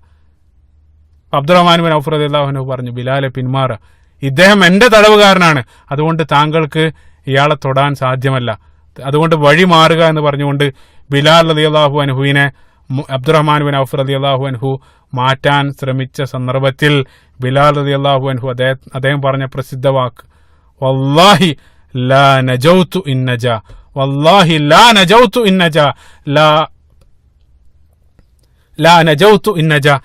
അതായത് അറബിയിലുള്ള ഒരു പ്രയോഗമാണ്. എന്താന്ന് വെച്ചാൽ, എന്റെ മയ്യത്ത് കണ്ടിട്ട് നീ ഇയാളെയും കൊണ്ടുപോകൂ. അതാണ് നമ്മുടെ മലയാളത്തിലേക്ക് അത് പരിഭാഷപ്പെടുത്തിയാൽ. അതായത് എന്റെ മയ്യത്ത് കണ്ടിട്ട് നീ ഇയാളെയും കൊണ്ട് പോകൂ എന്നാണ് ബിലാൽ റളിയല്ലാഹു അൻഹു പറയുന്നത്. ലാ നജൗതു ഇൻ നജാ. അബ്ദുറഹ്മാൻ ബിൻ ഔഫ് റളിയല്ലാഹു അൻഹു ബിലാൽ റളിയല്ലാഹു അൻഹുവിനെ തടയാൻ ശ്രമിക്കുന്നു. ആ സന്ദർഭത്തിൽ ബിലാൽ റളിയല്ലാഹു അൻഹു സഹായത്തിനു വേണ്ടി ഉറക്കെ ഒരു വിഭാഗം അൻസാറുകളെ, യാ മഅ്ശറൽ അൻസാർ എന്ന് ബിലാൽ റളിയല്ലാഹു അൻഹു ഉറക്കെ വിളിക്കുന്നു. ആ സന്ദർഭത്തിൽ അവിടെ ഉണ്ടായിരുന്ന ഒരു വിഭാഗം അൻസാറുകൾ സഹായത്തിന് വേണ്ടി എത്തുന്നു. ആ സന്ദർഭത്തിൽ ബിലാൽ റളിയല്ലാഹു അൻഹു പറഞ്ഞു, ഈ അബ്ദുറഹ്മാനെ സംരക്ഷിച്ചുകൊണ്ടിരിക്കുന്ന ഈ വ്യക്തി അദ്ദേഹം റഅസുൽ കുഫർ, കുഫറിന്റെ ആ കാഫിരീങ്ങളുടെ നായകനാണ്, അദ്ദേഹമാണ് എന്നെ ഈ രൂപത്തിൽ മക്കയിൽ വെച്ചുകൊണ്ട് പീഡിപ്പിച്ചതാണെന്നൊക്കെ അവരോട് പറഞ്ഞ സന്ദർഭത്തിൽ അവരുടെ സഹായം കാരണം അബ്ദുറഹ്മാൻ ബിൻ ഔഫ് റളിയല്ലാഹു അൻഹുവിനെ അദ്ദേഹം മാറ്റുകയും അവസാനം ബിലാൽ റളിയല്ലാഹു അൻഹുവിന്റെ വാളിനാൽ അവിടെ വെച്ചുകൊണ്ട് ഉമയ്യ ബിൻ ഖലഫ് അവിടെ വെച്ചുകൊണ്ട് മരണപ്പെടുകയാണ്. മരണപ്പെട്ടു എന്ന് മാത്രമല്ല, അത്ഭുതം എന്താണെന്ന് വെച്ചാൽ, ബദറിന് ശേഷം മുസ്ലിങ്ങൾ മരണപ്പെട്ട മുശ്രിക്കുകളായിട്ടുള്ള ആളുകളുടെ എല്ലാം മൃതദേഹങ്ങൾ അവര് ഖബറടക്കുന്ന സന്ദർഭത്തിൽ എല്ലാ ശരീരവും അവർ ഖബറടക്കി, ഒരു ശരീരം ഒഴികെ, അത് ആ ശരീരം ഈ ഉമയ്യ ബിൻ ഖലഫിന്റെ ശരീരമായിരുന്നു. ഉമയ്യ ബിൻ ഖലഫിന്റെ ശരീരം, അദ്ദേഹം വലിയ ശരീരമാണ്. ആ ശരീരം അവര് ആ മണ്ണിൽ നിന്ന്, അതായത് അദ്ദേഹം മരണപ്പെട്ട് കിടക്കുന്ന ആ ഭാഗത്തുനിന്ന് അവര് എടുത്ത് ഉയർത്താൻ ശ്രമിച്ച സന്ദർഭത്തിൽ അവർക്ക് കഴിയുന്നില്ല. കാരണം എന്താ വെച്ചാൽ, ശരീരത്തിനടിയിലുള്ള കല്ലിൽ അദ്ദേഹത്തിന്റെ ആ മാംസം ഒട്ടിപ്പിടിച്ച രൂപത്തിലാണ് അവർക്ക് കാണപ്പെട്ടത്. അപ്പൊ അവരെ എടുത്തുയർത്താൻ ശ്രമിക്കുന്നതിനനുസരിച്ച് അദ്ദേഹത്തിന്റെ ശരീരത്തിന്റെ പിറകു ഭാഗത്തുള്ള ആ മാംസമെല്ലാം പൊളിഞ്ഞു പോരുന്നതായിട്ട് അവർ കാണുകയാണ്. അപ്പൊ അതുകൊണ്ട് തന്നെ സ്വഹാബികളായിട്ടുള്ള ആളുകൾ ഒരു രക്ഷയില്ലെന്ന് കണ്ട സന്ദർഭത്തിൽ അവിടെ ഉണ്ടായിരുന്ന നിരവധി കല്ലുകൾ എടുത്ത് അദ്ദേഹത്തിന്റെ മേലെ വെച്ചിട്ട് ആ രൂപത്തിലാണ് ഉമയ്യ ബിൻ ഖലഫിനെ അവർ ഖബറടക്കിയത്. അതേ രൂപത്തിൽ ഖബറടക്കപ്പെട്ട ഒരേ ഒരു ശരീരം ഇദ്ദേഹത്തിൻ്റെത് മാത്രമായിരുന്നു. നിങ്ങൾ ചിന്തിച്ചു നോക്കുക സഹോദരങ്ങളെ. അതായത് ചുട്ടുപൊള്ളുന്ന മരുഭൂമിയിൽ നിരവധി കല്ലുകൾക്കിടയിലാണ് ഉമയ്യ ബിൻ ഖലഫിന്റെ മയ്യത്ത് കിടക്കുന്നത്. വർഷങ്ങൾക്ക് മുമ്പ് അള്ളാഹു മാത്രമാണ് ഇലാഹ്, അഹദുൻ അഹദും എന്ന് പ്രഖ്യാപിച്ചതിന്റെ പേരിൽ, ആ ഒരു കാരണത്താൽ മാത്രം ബിലാൽ ബിൻ റബാഹ് റളിയല്ലാഹു അൻഹുവിനെ അദ്ദേഹം പീഡിപ്പിച്ച രൂപങ്ങൾ സ്വാഭാവികമായിട്ട് സാന്ദർഭികമായിട്ട് നിങ്ങൾ ഓർക്കുക. അത് ഏത് രൂപത്തിലാണോ അതേ രൂപത്തിലാണ് അദ്ദേഹം പിന്നീട് ഈ ബദറിന്റെ സന്ദർഭത്തിൽ മരണപ്പെട്ട് കിടക്കുന്നത്. ആ ചുട്ടുപൊള്ളുന്ന കല്ലിനകത്താണ് അദ്ദേഹവും കിടക്കുന്നത്. സ്വാഭാവികമായിട്ടും ബർസഖിൽ അദ്ദേഹത്തിന് എന്താണ് അനുഭവിക്കേണ്ടി വരുന്നതെന്ന് നമുക്ക് ഊഹിച്ചാൽ കിട്ടും. സുബ്ഹാനല്ലാഹ്, അതിമനോഹരം. കമാ തദീനു തുദാൻ, അറബിയിലൊരു വാക്ക് പറയാറുണ്ട്. നിങ്ങൾ എന്താണോ മറ്റൊരാളോട് ചെയ്തത് അത് തീർച്ചയായിട്ടും നിങ്ങൾക്ക് തന്നെ തിരിച്ചു ലഭിക്കും. കമാ തദീനു തുദാൻ, ആ ഒരു നിങ്ങൾ എന്താണോ ചെയ്തത് അത് റിട്ടേൺ വരും എന്നുള്ളതാണ്. അത് യഥാർത്ഥത്തിൽ ഈ ഒരു ചരിത്രത്തിൽ നമ്മൾ കാണാണ്. സുബ്ഹാനല്ലാഹ്, ബദറിന്റെ ചരിത്രം മുഴുവൻ എങ്ങനെ നമുക്കറിയാം. ബദറിൽ അതേപോലെ തന്നെ ഇബ്നു മസ്ഊദ് റളിയല്ലാഹു അൻഹു ആദ്യമായിട്ട് പരസ്യമായിട്ട് പരിശുദ്ധ ഖുർആൻ കഅബയുടെ സമീപത്ത് പോയിക്കൊണ്ട് ഉറക്കെ പാരായണം ചെയ്ത സ്വഹാബിയാണ് ഇബ്നു മസ്ഊദ് റളിയല്ലാഹു അൻഹു. ഇന്ന് നമ്മളറിയാം 24 മണിക്കൂറും കഅബയുടെ അടുത്ത് ആളുകൾ പരിശുദ്ധ ഖുർആൻ പാരായണം ചെയ്യുന്നു. പക്ഷെ ആദ്യമായിട്ട് കഅബയുടെ സമീപത്ത് പരസ്യമായിട്ട് പരിശുദ്ധ ഖുർആൻ ഉറക്കെ പാരായണം ചെയ്ത സ്വഹാബി ഇബ്നു മസ്ഊദ് റളിയല്ലാഹു അൻഹു ആയിരുന്നു. അദ്ദേഹം സൂറത്തു റഹ്മാൻ അവിടെ വെച്ചുകൊണ്ട് ആദ്യമായിട്ട് പാരായണം ചെയ്തു.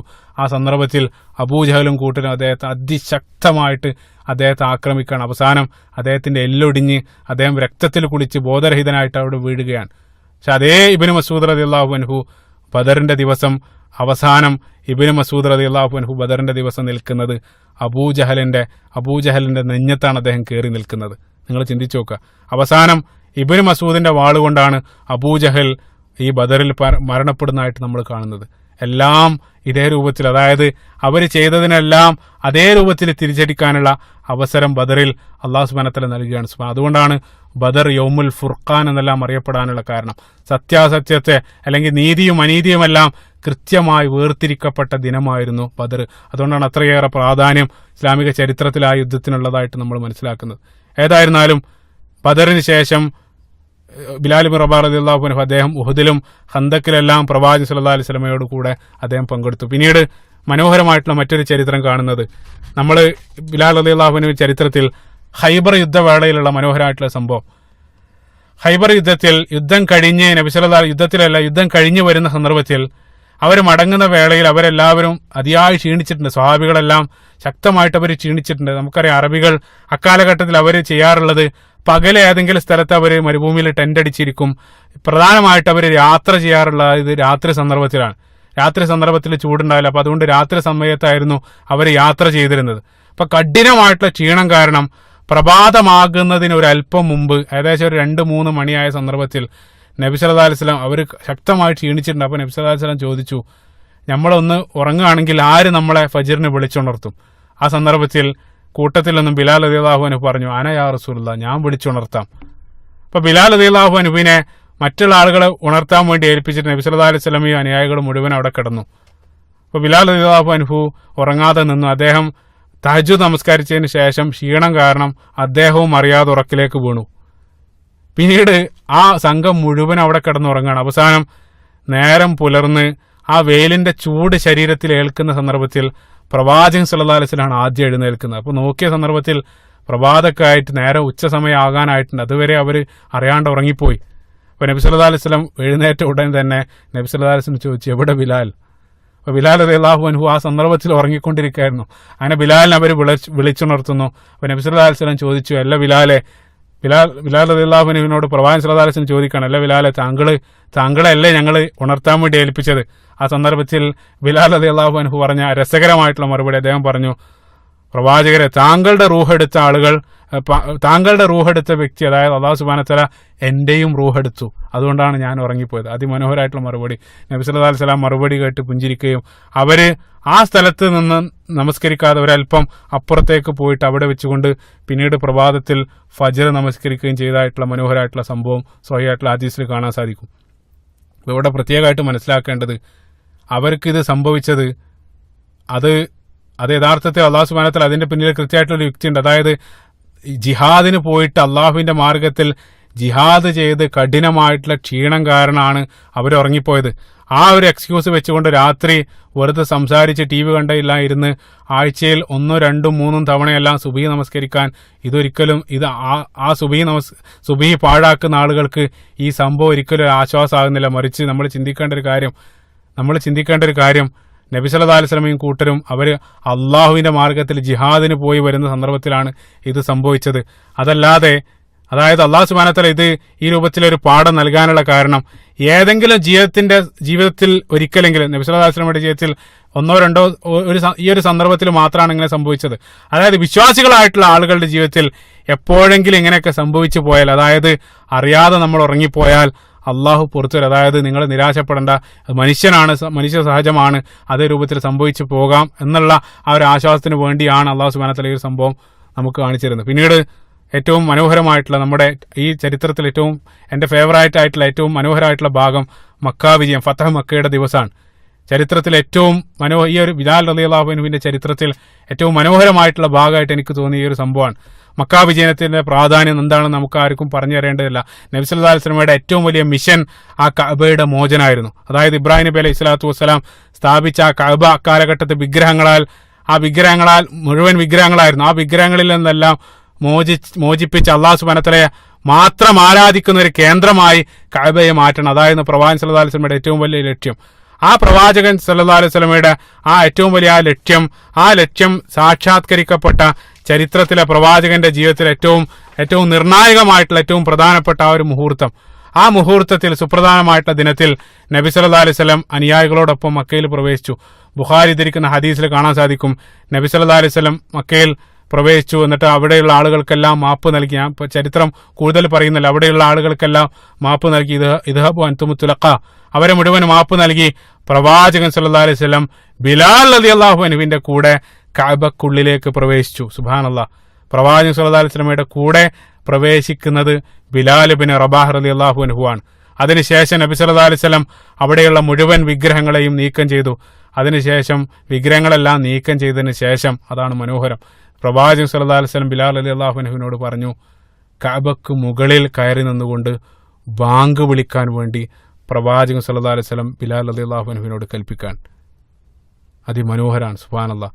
സാന്ദർഭികമായിട്ട് ഒരു പ്രമുഖനായിട്ടുള്ള പണ്ഡിതൻ അദ്ദേഹത്തിന്റെ അതിമനോഹരമായിട്ടുള്ള വാക്കുകൾ സാന്ദർഭികമായിട്ട് കുറിക്കുകയാണ്. അദ്ദേഹം പറഞ്ഞു, ഓരോ സംഭവത്തിലും അറിയപ്പെട്ട, അല്ലെങ്കിൽ അതായത് അദ്ദേഹം പറയുന്ന വാക്കുകൾ എന്താണെന്ന് വെച്ചാൽ, ബദർ ഹംസയുടെ ദിനമായിരുന്നു. അതായത് ബദറിൽ ഏറ്റവും തിളങ്ങിയ വ്യക്തി അത് ഹംസ റളിയല്ലാഹു അൻഹു ആയിരുന്നു. അദ്ദേഹമായിരുന്നു ബദറിന്റെ ഹീറോ.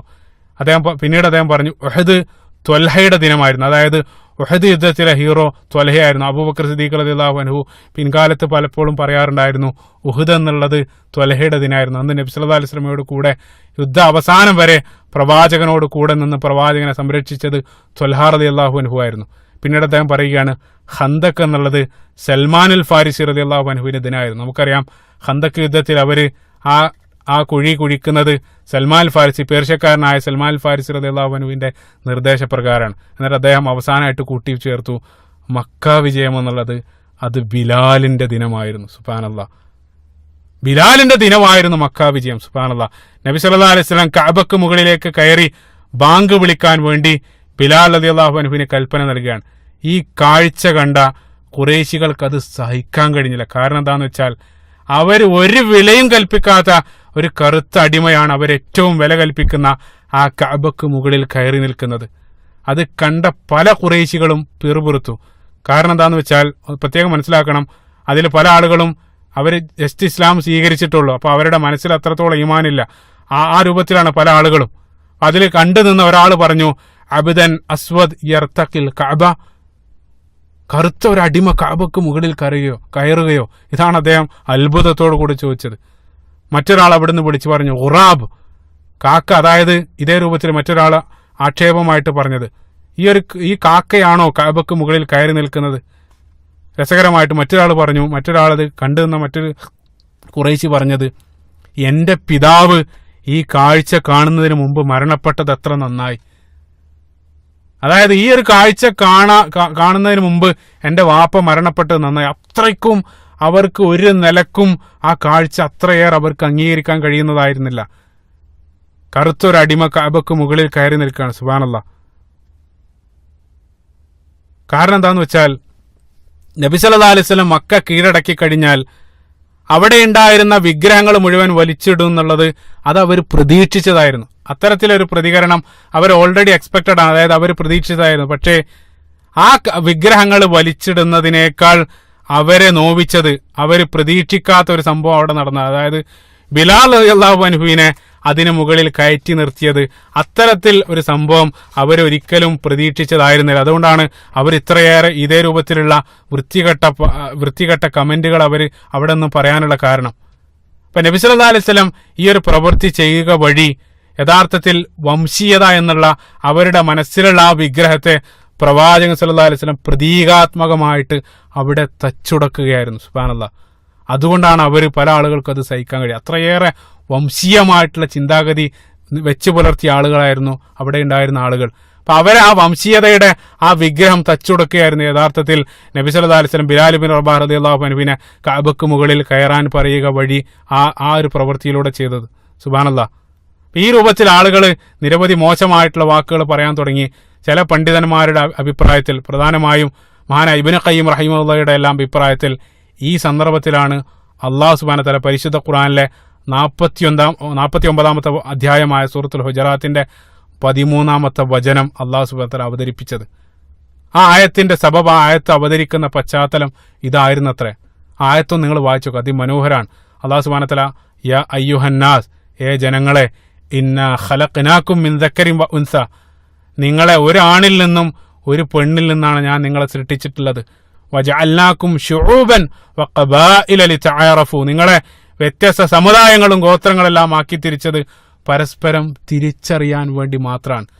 ഇന്ന അക്രമക്കും ഇൻദല്ലാഹി അത്ഖാകും, നിങ്ങളിൽ ഏറ്റവും നല്ലവൻ ഏറ്റവും ധർമ്മനിഷ്ഠ തഖ്വ പുലർത്തുന്നവനാണ്.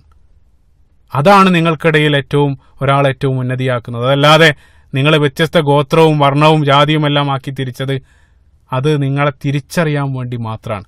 നിങ്ങളെ എല്ലാം മാതാവും പിതാവും ഒരാളാണ്. ഈ മനോഹരമായിട്ടുള്ള പരിശുദ്ധ ഖുർആന്റെ ആയത്ത് ആ സന്ദർഭത്തിലാണ് അത്ര അവതരിപ്പിച്ചത്. അതിമനോഹരം. സുബ്ഹാനല്ലാഹ്.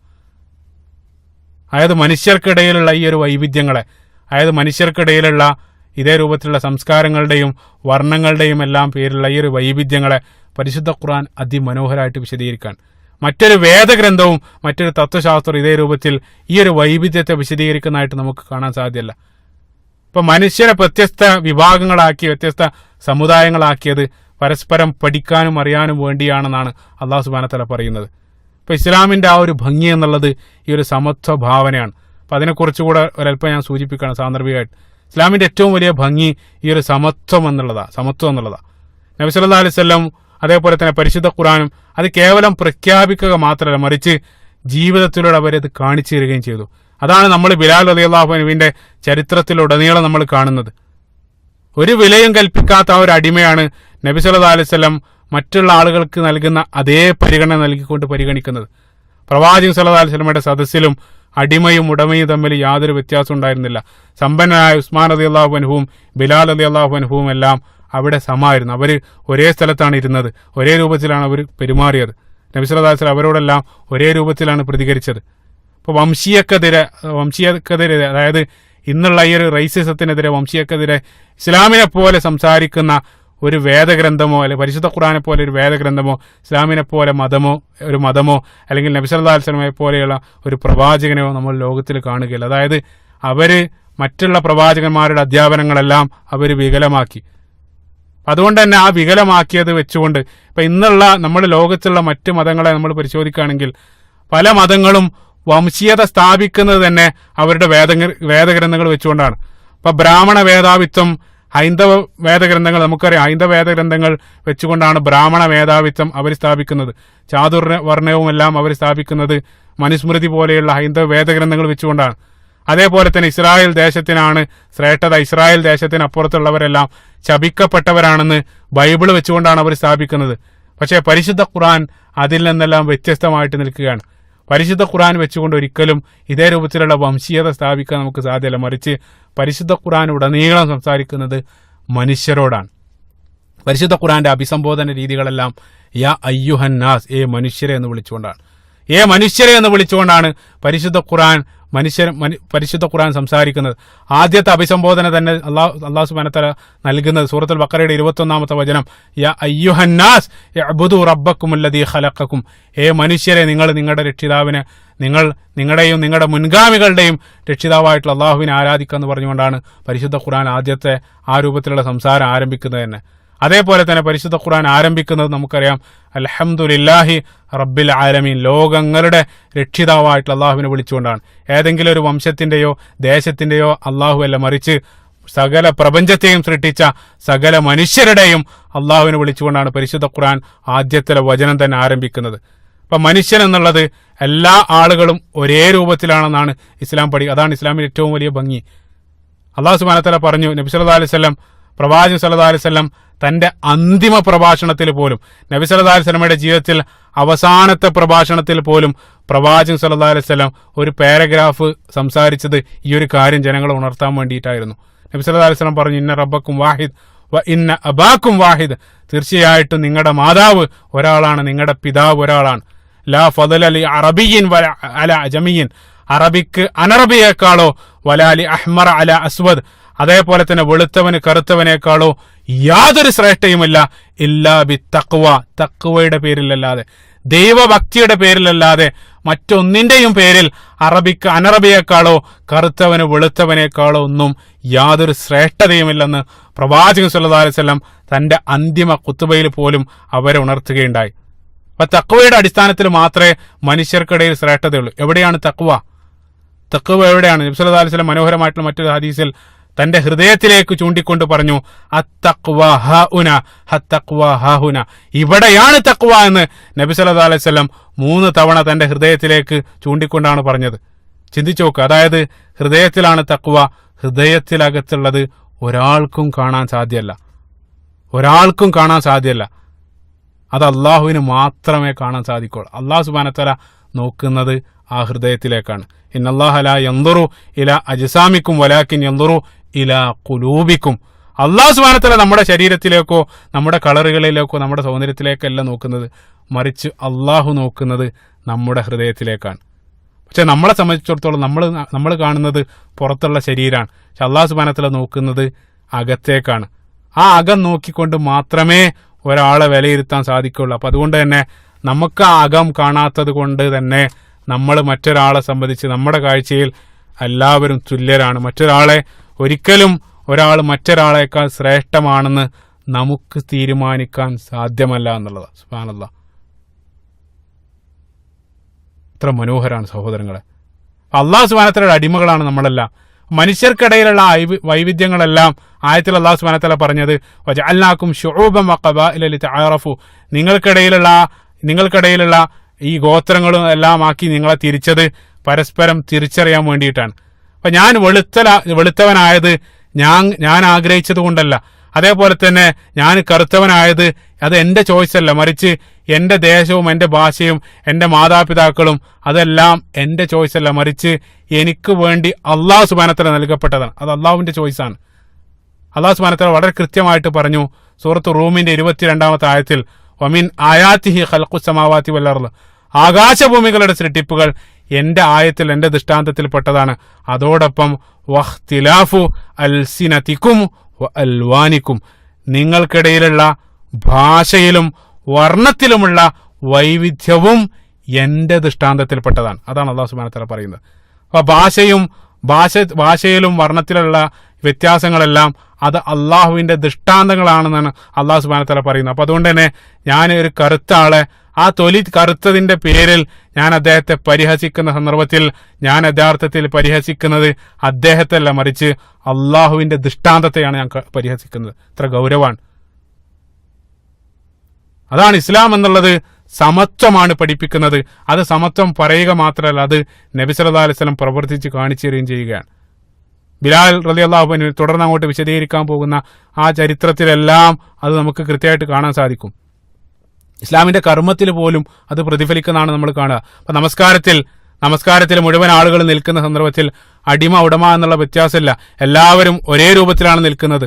ഒരുപക്ഷെ യജമാനൻ സാഷ്ടാംഗം ചെയ്യുന്ന സന്ദർഭത്തിൽ അയാൾ തലവെക്കുന്നത് തന്റെ വേലക്കാരന്റെ പാദത്തിനരികിലായിരിക്കും. ആ വേലക്കാരന്റെ കാലിനടിയിലായിരിക്കും യജമാനൻ തലവെക്കുന്നത്. അതായത് എല്ലാവരും തുല്യരാണെന്നുള്ള അതിമനോഹരമായിട്ടുള്ള സന്ദേശം.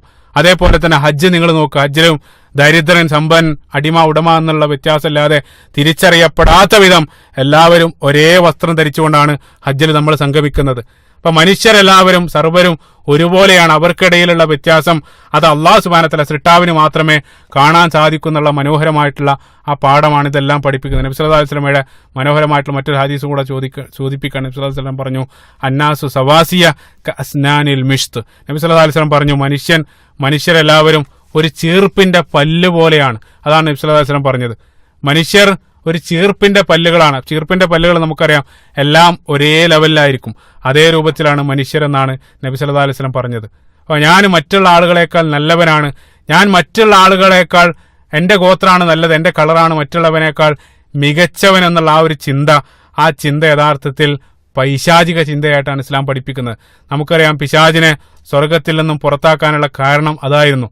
ആദം നബി അലൈഹി സ്വലാത്തു വസ്സലാമയോട് സുജൂദ് ചെയ്യാൻ കൽപ്പിച്ച സന്ദർഭത്തിൽ ഇബ്ലീസ് ലഅനഹുല്ലാ അദ്ദേഹം പറഞ്ഞ മറുപടി നമുക്ക് പരിശുദ്ധ ഖുർആനിൽ കാണാൻ സാധിക്കും. അന ഖൈറും മിൻ ഖലഖ്തനി മിൻ നാരിൻ വ ഖലഖ്തഹു മിൻ തീൻ. ഞാൻ എങ്ങനെയാണ് ആദമിന് സുജൂദ് ചെയ്യുക? ഞാൻ തീനാൽ സൃഷ്ടിക്കപ്പെട്ടവനാണ്, അതേ സന്ദർഭത്തിൽ ആദം മണ്ണുകൊണ്ട് സൃഷ്ടിക്കപ്പെട്ടവനാണ്. അതുകൊണ്ട് തന്നെ തീ കൊണ്ട് സൃഷ്ടിച്ച ഞാൻ എങ്ങനെയാണ് മണ്ണുകൊണ്ട് സൃഷ്ടിച്ച ആദമിന് മുമ്പിൽ സുജൂദ് ചെയ്യുക? അതാണ് വംശീയതയുടെ ഈ ചിന്താഗതിയുടെ തുടക്കമാണ് നമ്മൾ അവിടെ കാണുന്നത്. അത് യഥാർത്ഥത്തിൽ ആദ്യത്തെ വംശീയവാദി, ആദ്യത്തെ റേസിസ്റ്റ് എന്നുള്ള യഥാർത്ഥത്തിൽ പിശാചായിരുന്നു. പിശാചിൽ നിന്നാണ് ഇത് ആരംഭിക്കുന്നത്. ആ അതേ വിഷം ഇന്നും പിശാച് ആളുകൾക്കിടയിൽ കുത്തിവെച്ചുകൊണ്ടിരിക്കുകയാണ്. നമ്മൾ ആളുകളെ ഈ തൊലി നിറത്തിന്റെ പേരിലും അതേപോലെ തന്നെ ദേശത്തിന്റെ പേരിലെല്ലാം നമ്മൾ വേർതിരിച്ച് കാണുകയാണ്. യഥാർത്ഥത്തിൽ അങ്ങനെ ആയിരിക്കരുത്. മറിച്ച് ലോകത്തുള്ള മുഴുവൻ മനുഷ്യരും ഒരേ മാതാവിൽ നിന്നും ഒരേ പിതാവിൽ നിന്നാണ് സൃഷ്ടിക്കപ്പെട്ടതെന്നാണ് നബി സല്ലല്ലാഹു അലൈഹി വസല്ലം അതിമനോഹരമായിട്ട് ഇവിടെ എല്ലാം പഠിപ്പിച്ചിരുന്നത്. അപ്പൊ ഇന്ന് നമ്മളെല്ലാം പുരോഗതി നേടിയവരെന്ന് കരുതുന്ന പാശ്ചാത്യ ലോകത്തുള്ള വംശീയത എത്രയാണ് നിങ്ങൾ ചിന്തിച്ചു നോക്കുക. ഇന്നും അതേ രൂപത്തിൽ നിലനിൽക്കുകയാണ്. ഇസ്ലാം ഏറ്റവും കൂടുതൽ പാശ്ചാത്യ ലോകത്തൊക്കെ വളരാനുള്ള കാരണം ഇസ്ലാമിന്റെ ഒരു സമത്വ ഭാവനയാണ്.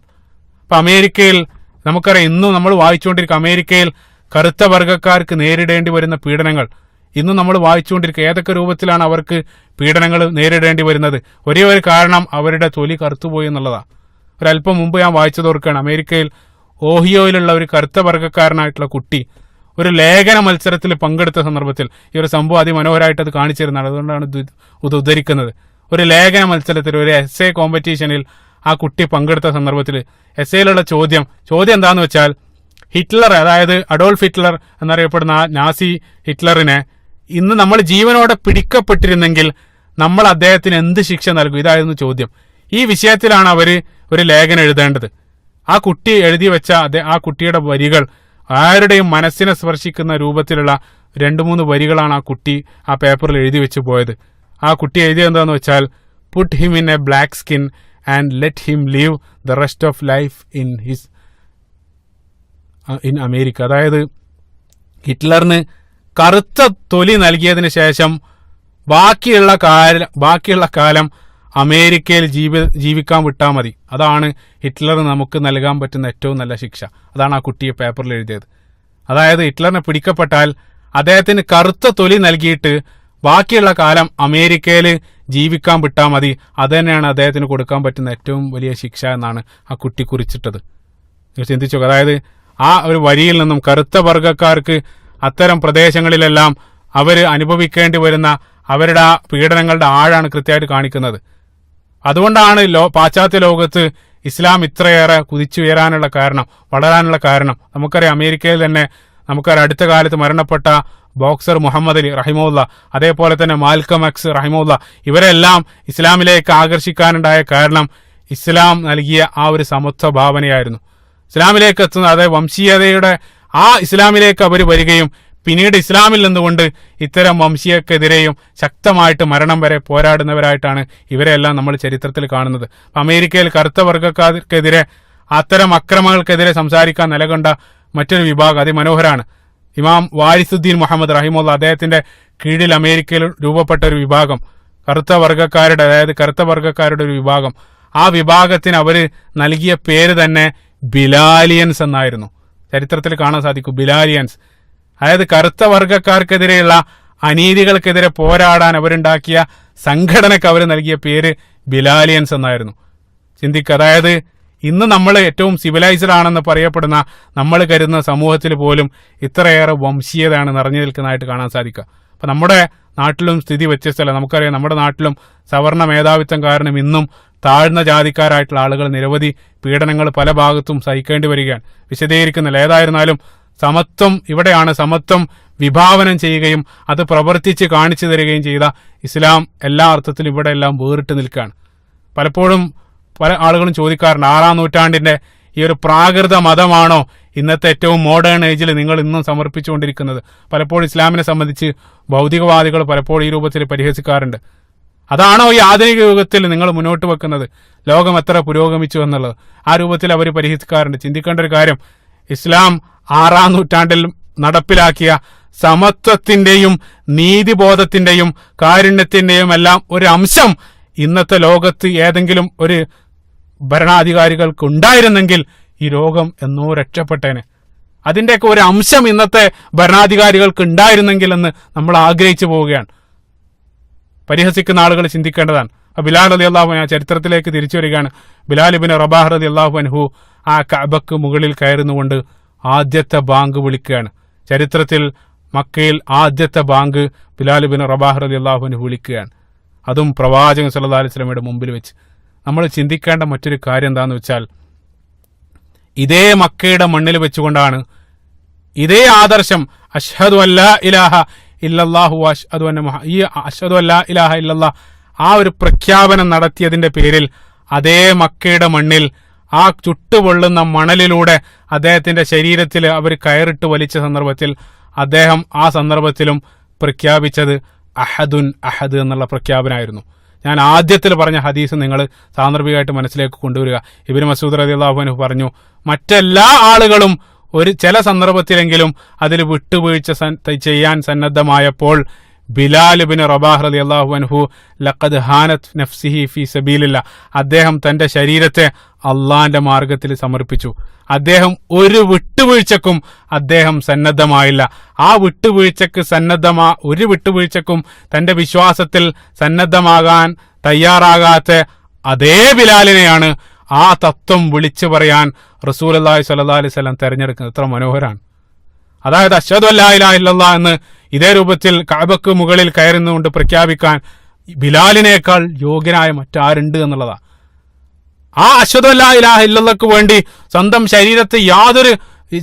ശരീരത്തെ സമർപ്പിച്ച ആ ബിലാൽ തന്നെയാണ് ആ ബാങ്കുലികൾ കഅബയുടെ മുകളിൽ കയറുന്നതുകൊണ്ട് വിളിക്കാൻ ഏറ്റവും യോഗ്യ. അതുകൊണ്ടാണ് നബി സല്ലല്ലാഹു അലൈഹി വസല്ലം ബിലാൽ റളിയല്ലാഹു അൻഹുവിനെ അതിന് വിളിച്ചത്. അദ്ദേഹം ഏത് രൂപത്തിൽ അള്ളാഹുവിന്റെ മാർഗത്തിൽ ത്യാഗം സഹിച്ചോ അതേ രൂപത്തിൽ അള്ളാഹു സുബ്ഹാനഹു വ തആല അദ്ദേഹത്തിന് തിരിച്ചു നൽകുന്നതാണ് നമ്മൾ കാണുന്നത്. സുബ്ഹാനല്ലാഹ്, അതിമനോഹരാണ്. ഇൻഷാ അല്ലാഹ് തുടർന്നുള്ള ചരിത്രം, അതിനുശേഷം അതിമനോഹരമായിട്ടുള്ള നിരവധി ചരിത്രങ്ങൾ, പ്രവാചകൻ സല്ലല്ലാഹു അലൈഹി വസല്ലമയുടെ പ്രവാചകന്റെ മരണവുമായിട്ടും അതിനുശേഷമുള്ള ചരിത്രങ്ങളെല്ലാം ഇൻഷാ അല്ലാഹ് ഇതിന്റെ അടുത്ത ഭാഗത്ത് വിശദീകരിക്കുന്ന അള്ളാഹു സുബ്ഹാനഹു വ തആല ഇതേ രൂപത്തിൽ സ്വഹാബികളോടൊപ്പം ബിലാൽ റളിയല്ലാഹു അൻഹുവിനെയും നബി സല്ലല്ലാഹു അലൈഹി വസല്ലമയുടെ എല്ലാം കൂടെ നാളെ സ്വർഗ്ഗത്തിൽ നമ്മളെയും പാപികളായിട്ടുള്ള നമ്മളെയും അള്ളാഹു സുബ്ഹാനഹു വ തആല ഒരുമിച്ച് കൂട്ടപ്പെടുമാറാകട്ടെ. റബ്ബനാ ആതിനാ ഫിദ്ദുനിയ ഹസന വഫിൽ ആഖിറതി ഹസനതൻ വഖിനാ അദാബന്നാർ. റബ്ബനാ തഖബ്ബൽ മിന്നാ ഇന്നക അൻത സമീഉൽ അലീം വതുബ് അലൈനാ ഇന്നക അൻത തവ്വാബുർ റഹീം. അസ്സലാമു അലൈക്കും വറഹ്മത്തുള്ളാഹി.